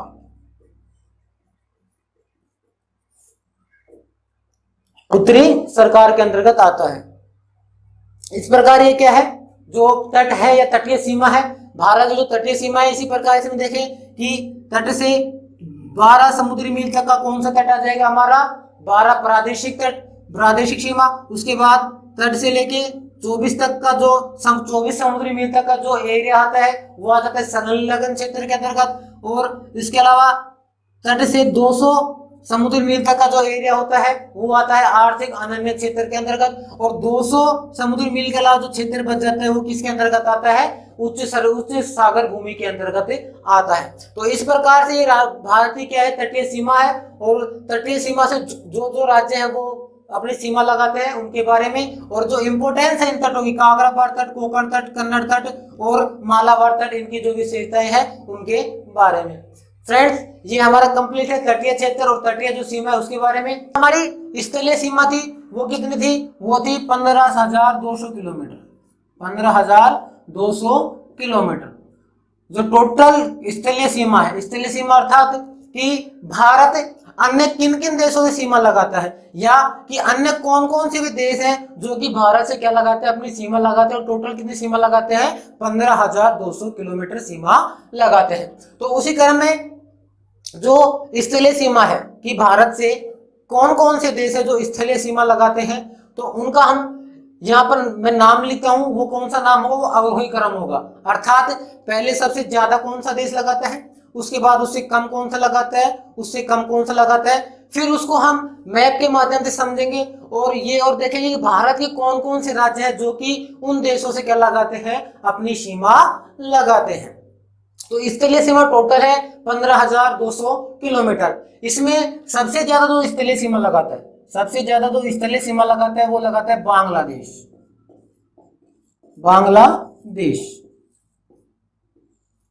बांग्लादेश सर्वाधिक सीमा लगाता है किससे, भारत से लगाता है। कितनी लगाता है फ्रेंड्स, 4,096.7 किलोमीटर। बांग्लादेश कितनी लगाता है, 4,096.7 किलोमीटर,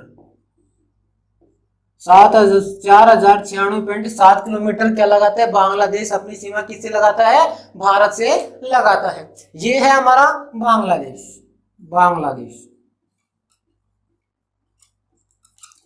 बांग्लादेश और ये कितनी सीमा लगाता है, 4,096.7 किलोमीटर।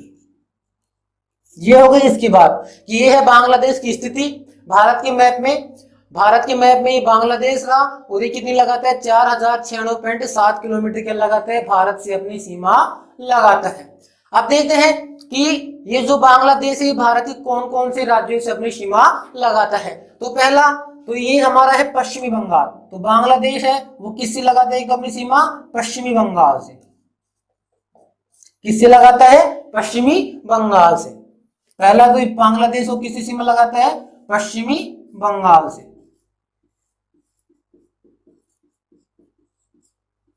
दूसरा, इसके बाद ये है हमारे पूर्वी राज्य, भारत के पूर्वी राज्य, इनमें से लगाता है इसके बाद पश्चिम बंगाल के बाद असम।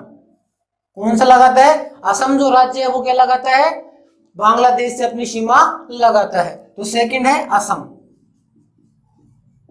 मैप के माध्यम से मैप लीजिए आप और उसमें आप स्थिति भी देखते जाइए कि कहां कहां पर कौन कौन से जो राज्य हैं भारत के वो किससे, बांग्लादेश से अपनी सीमा लगा रहे हैं। इसके बाद असम, इसके बाद है मेघालय, इसके बाद मेघालय।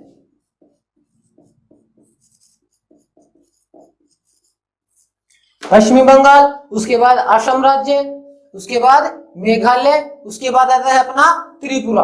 उसके बाद कौन सा आता है, त्रिपुरा।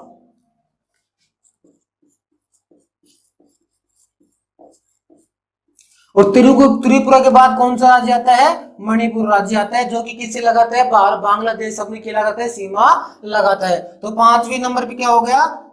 त्रिपुरा, उसके बाद मणिपुर। तो ये 5 राज्य हैं जो कि किससे, यहां मणिपुर, सॉरी मिजोरम। 5वें नंबर क्या आएगा? मिजोरम। मणिपुर है जो कि म्यांमार से अपनी सीमा लगाता है।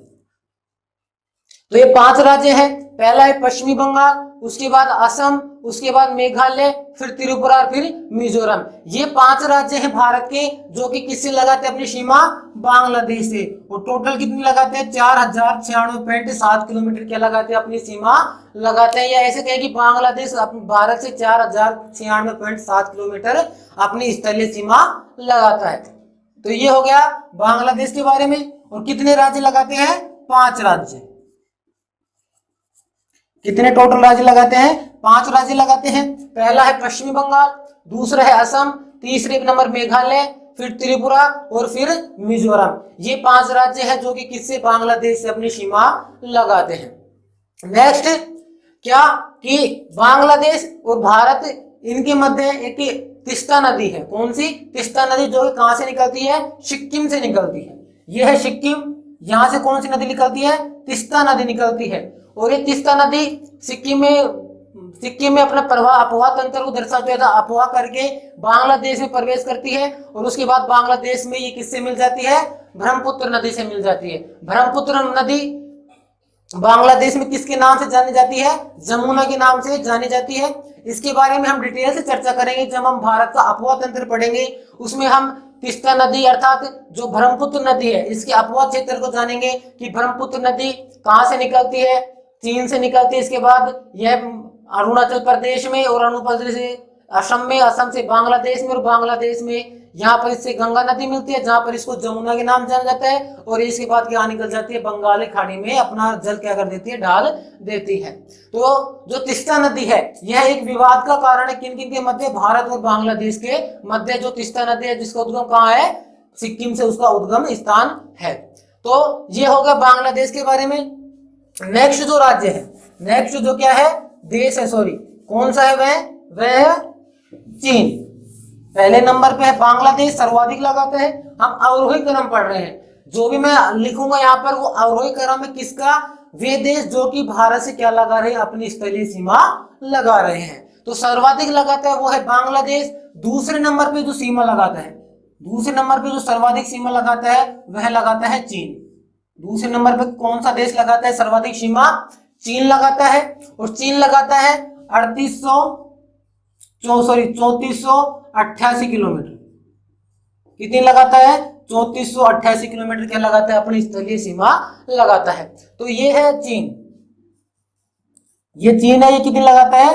3488 किलोमीटर क्या लगाता है? स्थलीय सीमा लगाता है। किससे? भारत से लगाता है। अब देखते हैं कि भारत के कौन कौन से राज्य हैं जो कि किससे? चीन से क्या लगाते हैं? अपनी सीमा लगाते हैं। तो इसमें सबसे पहले आएगा ये अरुणाचल प्रदेश, जहां से कि ब्रह्मपुत्र नदी है वो क्या करती है? प्रवेश करती है। तो चीन से सबसे पहले कौन सा लगाता है? अरुणाचल प्रदेश। अरुणाचल प्रदेश। इसके बाद चीन से दूसरे नंबर पे जो सीमा लगाता है वो लगाता है सिक्किम राज्य। कौन सा दूसरे नंबर पर? सिक्किम राज्य।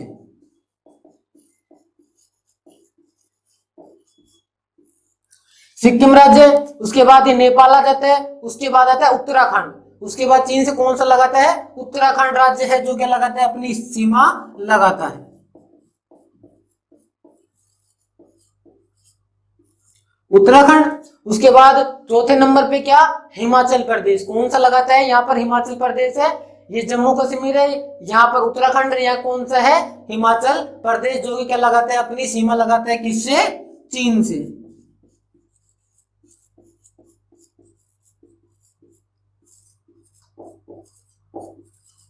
हिमाचल प्रदेश। इसके बाद टॉप पे अपना कौन सा आ जाता है? जम्मू कश्मीर। ये क्या है? जम्मू कश्मीर है। फ्रेंड्स, हाल ही में आपको पता होगा कि 5 अगस्त 2019 को, कब? 5 अगस्त 2019 को 5 अगस्त 2019 को जम्मू कश्मीर का जो राज्य का दर्जा था वो कैंसिल कर दिया गया है। अर्थात अब जो टोटल जो इंडिया में जो राज्य हैं वो कितने हैं? पहले थे 28 9 थे, अब है 28 राज्य हैं। कहाँ? किसमें? भारत में 28 राज्य है, जिसमें जो जम्मू कश्मीर तो जो जम्मू कश्मीर था उसको 5 अगस्त 2019 को 5 अगस्त 2019 को जम्मू कश्मीर पुनः गठन अधिनियम 2019 के अनुसार जम्मू कश्मीर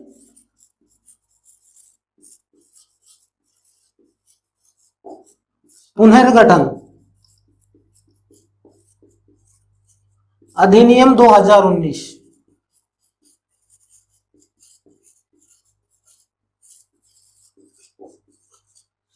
तो जो जम्मू कश्मीर है उसको जम्मू कश्मीर पुनर्गठन अधिनियम 2019 अर्थात 5 अगस्त 2019 को दो केंद्र शासित प्रदेश में डिवाइड कर दिया गया। एक तो जम्मू कश्मीर में और एक किससे में? लद्दाख से। एक तो जम्मू कश्मीर और एक लद्दाख से। तो चीन से जो सीमा लगाता है, चीन से जो सीमा लगाता है वो कौन सा लगाता है? वो लगाता है लद्दाख लगाता है। चीन से अपनी जो सीमा लगाता है वो कौन लगाता है? लद्दाख। तो 5वें नंबर पे कौन सा आ जाएगा? लद्दाख। लद्दाख राज्य नहीं है, लद्दाख क्या है? केंद्र शासित प्रदेश है, जो कब बना? 5 अगस्त 2019 को। जम्मू कश्मीर को 5 अगस्त 2019 को क्या कर दिया? डिवाइड कर दिया जम्मू कश्मीर में और लद्दाख में, केंद्र शासित प्रदेश में। और प्रधानमंत्री मोदी के शासनकाल में जम्मू कश्मीर से एक धारा 370 हटाई गई है। तो फ्रेंड्स आप सभी से रिक्वेस्ट है कि इस वीडियो को ज्यादा से ज्यादा शेयर करें, जिससे कि ज्यादा से ज्यादा को फायदा मिले। और आप सबसे ये रिक्वेस्ट भी है कि जो धारा 370 थी वो क्या थी और उसका जो धारा 370 थी वो क्या थी, तो प्लीज कमेंट बॉक्स में हमें कमेंट करके जरूर बताएगा कि धारा 370 क्या थी। तो जो 5वें नंबर पे जो चीन से सीमा लगाता है वो कौन सा है? लद्दाख है। लद्दाख क्या है? राज्य नहीं है, राज्य नहीं है, क्या है वो? केंद्र शासित प्रदेश है। तो चीन से सीमा क्या कौन कौन लगाते हैं? चीन 3488 किलोमीटर टोटल सीमा लगाता है किससे? इंडिया से। जिसमें से 4 तो राज्य हो गए, अरुणाचल प्रदेश, सिक्किम, उत्तराखंड और हिमाचल प्रदेश। 4 क्या हो गए? राज्य।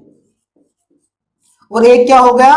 केंद्र शासित प्रदेश हो गया, जो कि किससे? चीन से क्या लगाता है? सीमा लगाता है। इसके बाद नेक्स्ट थर्ड नंबर पर जो सर्वाधिक सीमा लगाता है भारत से वो है पाकिस्तान।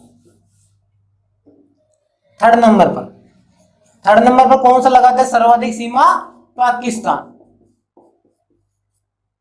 और जो पाकिस्तान है वो भारत से कितनी सीमा लगाता है? भारत से लगाता है यह 3323 किलोमीटर। 3323 किलोमीटर। जो पाकिस्तान है वो बांग्लादेश हो गया, ये चीन, और ये क्या है? पाकिस्तान। और पाकिस्तान कितनी सीमा लगाता है? 3323 किलोमीटर। 3323 किलोमीटर क्या लगाता है? अपनी सीमा लगाता है। मैं यहां पर भी लिख देता हूं बांग्लादेश। तो बांग्लादेश कितनी लगाता है? 4096.7 किलोमीटर क्या लगाता है? अपनी सीमा लगाता है। बांग्लादेश सर्वाधिक लगाता है, उसके बाद चीन लगाता है, तीसरे नंबर पर क्या है? पाकिस्तान है, जो कि क्या लगाता है? अपनी सीमा लगाता है भारत से। अब देखते हैं कि जो पाकिस्तान है, पाकिस्तान से कौन कौन है? जो भारत के कौन कौन से राज्य हैं, वो कौन कौन से केंद्र शासित प्रदेश है जो कि किससे? भारत से पाकिस्तान से अपनी सीमा लगाते हैं। तो हम उत्तरी भारत को लेते हैं। पहले तो उत्तरी भारत में क्या आ गया? इसको डिवाइड कर देते हैं। ये तो है लद्दाख, ये क्या है? लद्दाख। और ये क्या है? जम्मू कश्मीर। तो पहले नंबर पे लद्दाख, फिर आ गया जम्मू कश्मीर। तो पाकिस्तान से कौन कौन लगाता है? पहले नंबर पे तो लद्दाख, दूसरे नंबर पे जम्मू कश्मीर,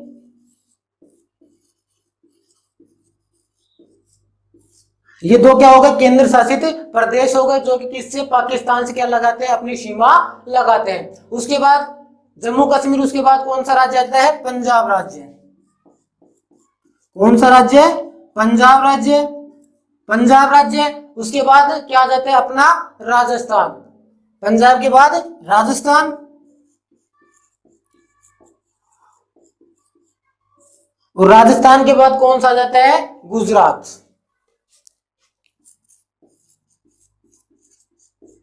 राजस्थान के बाद कौन सा आ जाता है? गुजरात राज्य आ जाता है। तो ये है पाकिस्तान के बारे में। थर्ड नंबर का देश है जो कि सर्वाधिक सीमा लगाता है भारत से, कितनी? 3323 किलोमीटर। लद्दाख, उसके बाद जम्मू कश्मीर। लद्दाख और जम्मू कश्मीर, एक बार फिर रिपीट कर रहा हूं कि 5 अगस्त 2019 को जम्मू कश्मीर पुनर्गठन अधिनियम 2019 के तहत जम्मू कश्मीर को जम्मू कश्मीर और लद्दाख दो केंद्र शासित प्रदेश में क्या कर दिया? डिवाइड कर दिया गया है। और इसके अलावा 3 राज्य हैं जो कि किससे पाकिस्तान से क्या लगाते हैं? अपनी सीमा लगाते हैं।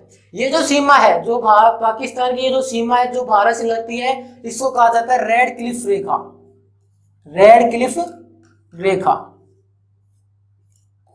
इसको क्या कहा जाता है? रेड क्लिफ रेखा कहा जाता है। उसी प्रकार ये जो सीमा है, ये जो चीन की सीमा है, यहां से लेके और यहां तक जो चीन है जो भारत से अपनी क्या लगाता है? सीमा लगाता है, उसको कहा जाता है मैकमोहन रेखा।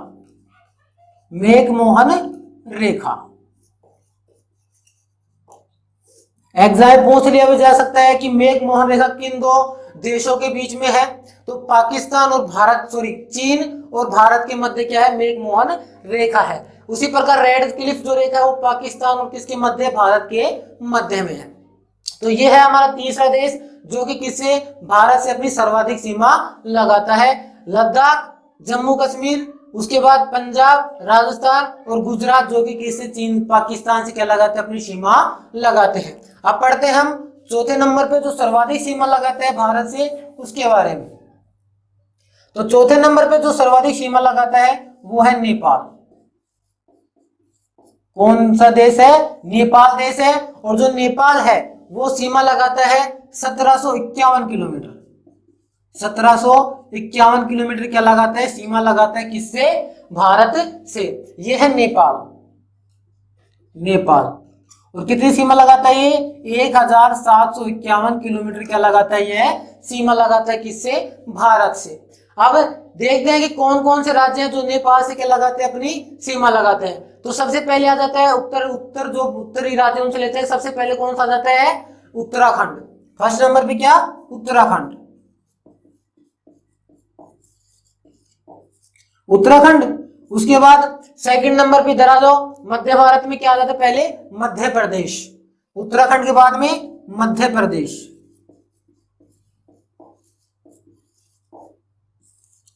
थर्ड नंबर पे पहले नंबर पे उत्तराखंड, उसके बाद उत्तर प्रदेश। मध्य प्रदेश नहीं आएगा, सॉरी, क्या आएगा? उत्तर प्रदेश। मध्य प्रदेश तो राजस्थान के बगल में है। उत्तर प्रदेश, उत्तर प्रदेश पहले लगाते हैं उत्तरी राज्य उत्तराखंड, उसके बाद आ जाता है उत्तर प्रदेश, उसके बाद कौन सा आ जाता है? बिहार राज्य। थर्ड नंबर पे क्या? बिहार राज्य। बिहार राज्य। उसके बाद ये जो बांग्लादेश से लगाता है पश्चिमी बंगाल, ये भी नेपाल से क्या लगाता है? अपनी स्थलीय सीमा लगाता है। चौथे नंबर पे क्या आ गया? पश्चिमी बंगाल।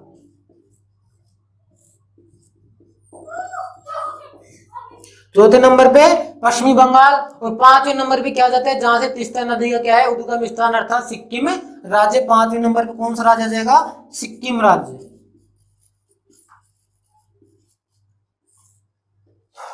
तो ये 5 राज्य हैं किसके? भारत के, जो कि क्या नेपाल से क्या लगाते हैं? अपनी सीमा लगाते हैं। कितनी? 1751 किलोमीटर क्या लगाते हैं? अपनी सीमा लगाते हैं। तो जो नेपाल है वो चौथे नंबर का देश है जो कि सर्वाधिक सीमा लगाता है किससे? भारत से अपनी सर्वाधिक सीमा लगाता है। चौथे नंबर का देश है। पहले नंबर पे बांग्लादेश सर्वाधिक, उसके बाद चीन, फिर पाकिस्तान, उसके बाद नेपाल। पांचवें नंबर पे जो सर्वाधिक सीमा लगाता है भारत से, उस देश का नाम है म्यांमार। पांचवें नंबर पे कौन सा देश? म्यांमार। म्यांमार है जो कि सर्वाधिक सीमा लगाता है किससे? भारत से। ये रहा म्यांमार। और जो म्यांमार है वो कितनी सीमा लगाता है? वो लगाता है 1643 किलोमीटर। 1643 किलोमीटर क्या लगाता है? अपनी सीमा लगाता है किससे? भारत से। 1643 किलोमीटर। अब देखते हैं कि भारत के कौन कौन से राज्य हैं जो कि किससे? म्यांमार से क्या लगाते हैं, अपनी सीमा लगाते हैं। तो पहले नंबर पे जो म्यांमार से लगाते हैं वो है मिजोरम। ये कोने कोने में जो ये जो राज्य है, ये कौन सा है, मिजोरम। मिजोरम मिजोरम मिजोरम के बाद मणिपुर, मिजोरम के बाद मणिपुर, इसके बाद मणिपुर, ये मिजोरम हो गया, उसके बाद मणिपुर हो गया, उसके बाद कौन सा राज्य आता है, नागालैंड। नागालैंड, और चौथे नंबर पे कौन सा राज्य आएगा, अरुणाचल प्रदेश।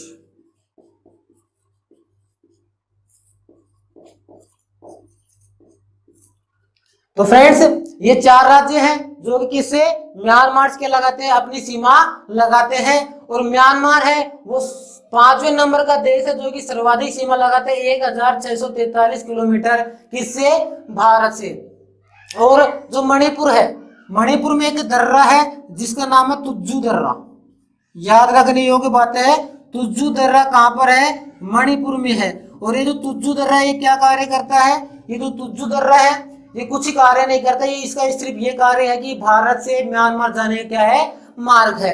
और ये जो दर्रा दर्रा दर्रा क्या होता है फ्रेंड्स, दर्रा 2 पहाड़ियों के बीच में एक संकीर्ण मार्ग होता है, ये एक रास्ता होता है जो कि 2 देशों क्या मिलाता है, आने जाने का रास्ता होता है। तो जो तुज्जू दर्रा है वो कहां पर स्थित है, मणिपुर में है, मणिपुर में यहाँ पर। और ये भारत से म्यांमार जाने क्या है, रास्ता है। इसके बाद 6ठे नंबर का जो देश है जो सर्वाधिक सीमा लगाता है, किससे, भारत से, उसके बारे में देखते हैं। 6ठे नंबर का देश है वो है भूटान। कौन सा है, भूटान।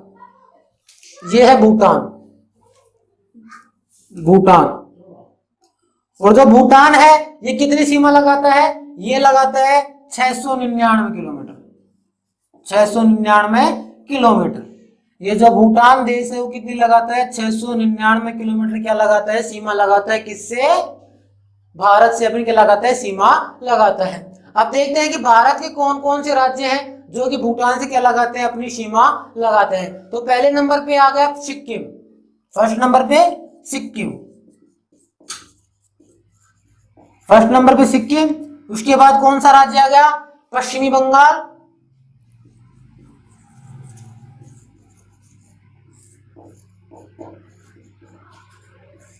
पश्चिमी बंगाल। पश्चिमी बंगाल के बाद ये आ गया असम राज्य, और असम राज्य के बाद ये कौन सा आ गया, अरुणाचल प्रदेश।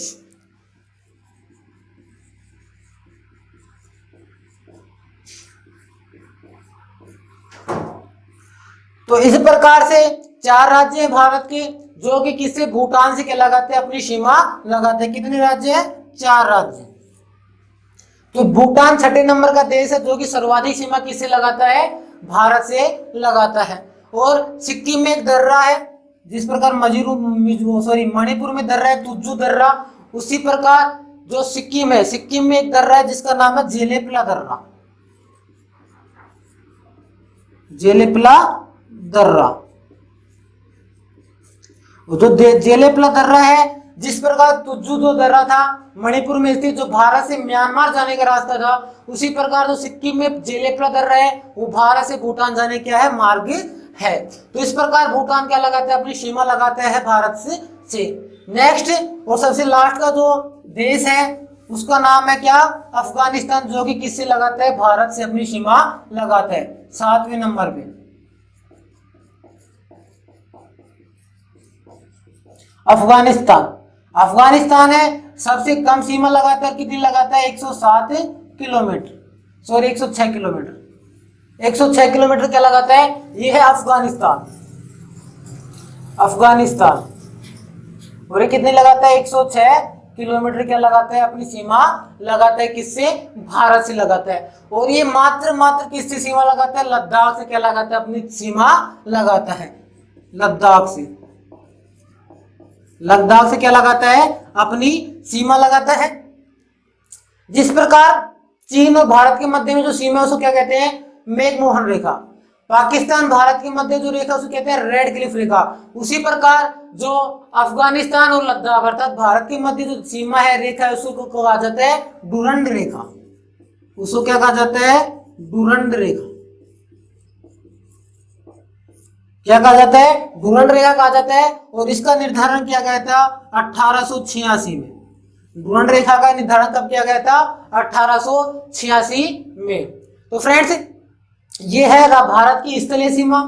टोटल सीमा कितनी है? 15,200। सर्वाधिक सीमा कौन सा देश लगाता है? बांग्लादेश। कितनी? 4096.7 किलोमीटर।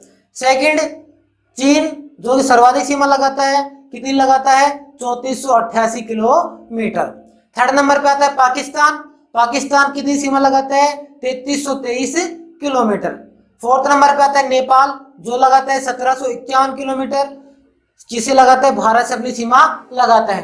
पांचवें नंबर पे आता है म्यांमार जो कितनी लगाता है? 1643 किलोमीटर लगाता है।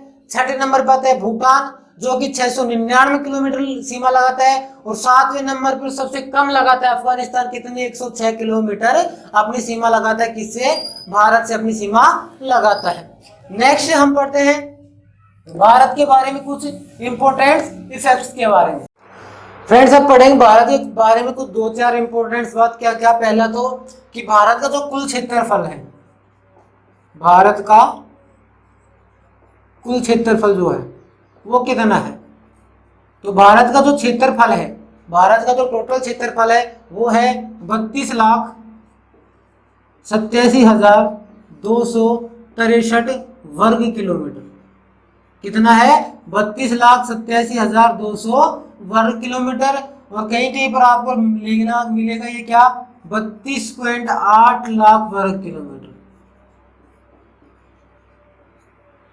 तो भारत का क्षेत्रफल आपसे पूछ लिया जाए कितना है? 32,87,263 वर्ग किलोमीटर क्या है? भारत का क्षेत्रफल है। और ये विश्व के कुल क्षेत्रफल का, विश्व के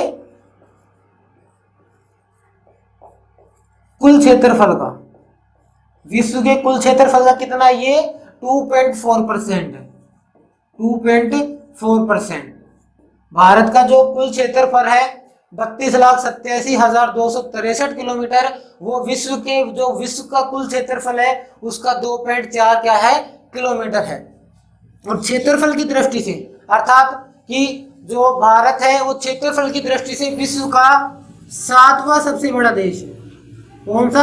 7वां सबसे बड़ा क्या है? देश है। क्षेत्रफल की दृष्टि से भारत कौन सा देश है? 7वां सबसे बड़ा देश है। क्षेत्रफल की दृष्टि से जो फर्स्ट देश है कि सर्वाधिक जो क्षेत्रफल है वो किसका है? तो जो सर्वाधिक क्षेत्रफल है या सबसे बड़ा जो देश है वो कौन सा है? वो है रशिया। वो कौन सा है? रशिया है जो कि सर्वाधिक क्या है? क्षेत्रफल की दृष्टि से सर्वाधिक बड़ा देश है। और भारत का कौन सा स्थान है? 7वां स्थान है क्षेत्रफल की दृष्टि से, जो कि विश्व के कुल क्षेत्रफल कितना है? 2.4% है। नेक्स्ट कि भारत की जो जनसंख्या है 2011 की जनगणना के अनुसार, 2011 की जनगणना के अनुसार, 2011 की जनगणना के अनुसार जो भारत की जो कुल जो आबादी है जनसंख्या वो कितनी है? 121 करोड़। कितनी है? 121 करोड़ है। जो कि वर्ल्ड की जो आबादी है, विश्व की जो आबादी है, विश्व की क्या है जो जनसंख्या है उसका लगभग 17 पॉइंट क्या है? 17.5% 17.5% है। और विश्व में सेकंड नंबर पे आता है जनसंख्या में भारत। आप सभी को पता होगा कि फर्स्ट नंबर पे तो चीन है सर्वाधिक जनसंख्या में, सेकंड नंबर पे क्या आता है? भारत आता है। किसमें? सर्वाधिक जनसंख्या में। और प्रेजेंट टाइम में इंडिया में टोटल कितने स्टेट है? 28 राज्य। क्या है? 28 राज्य है। एक राज्य की कमी हो गई है, वो हमने बता दिया आपको कि 5 अगस्त 2019 को जम्मू कश्मीर पुनर्गठन अधिनियम 2019 के तहत जम्मू कश्मीर और लद्दाख को 2 अलग अलग केंद्र शासित प्रदेश में क्या कर दिया गया है? डिवाइड कर दिया गया है। तो भारत में कुल कितने केंद्र शासित प्रदेश हुए? 8 केंद्र शासित प्रदेश हुए प्रेजेंट टाइम में अर्थात वर्तमान में। तो ये कुछ जानकारी हो गई भारत के बारे में। और हमारा जो टॉपिक चल रहा था भारत की स्थिति और विस्तार वो कंप्लीट हो गया है। नेक्स्ट क्लास मिलते हैं हम नेक्स्ट टॉपिक के साथ, जो कि रहेगा हमारा भारत का भौतिक स्वरूप। जब तक आप सभी घर पर रहो, सुरक्षित रहो। कोरोना काल में आप घर पर रह के अपनी ऑनलाइन पढ़ाई करो, किसी भी माध्यम से करो। आपके पास बहुत ज्यादा गोल्डन टाइम है ये फ्रेंड्स, कि आप घर पर रह के अच्छी से अच्छी तैयारी करो। जब तक आप अपने प्यार हमारे ऊपर बनाए रखो। जय हिंद, जय भारत, थैंक यू।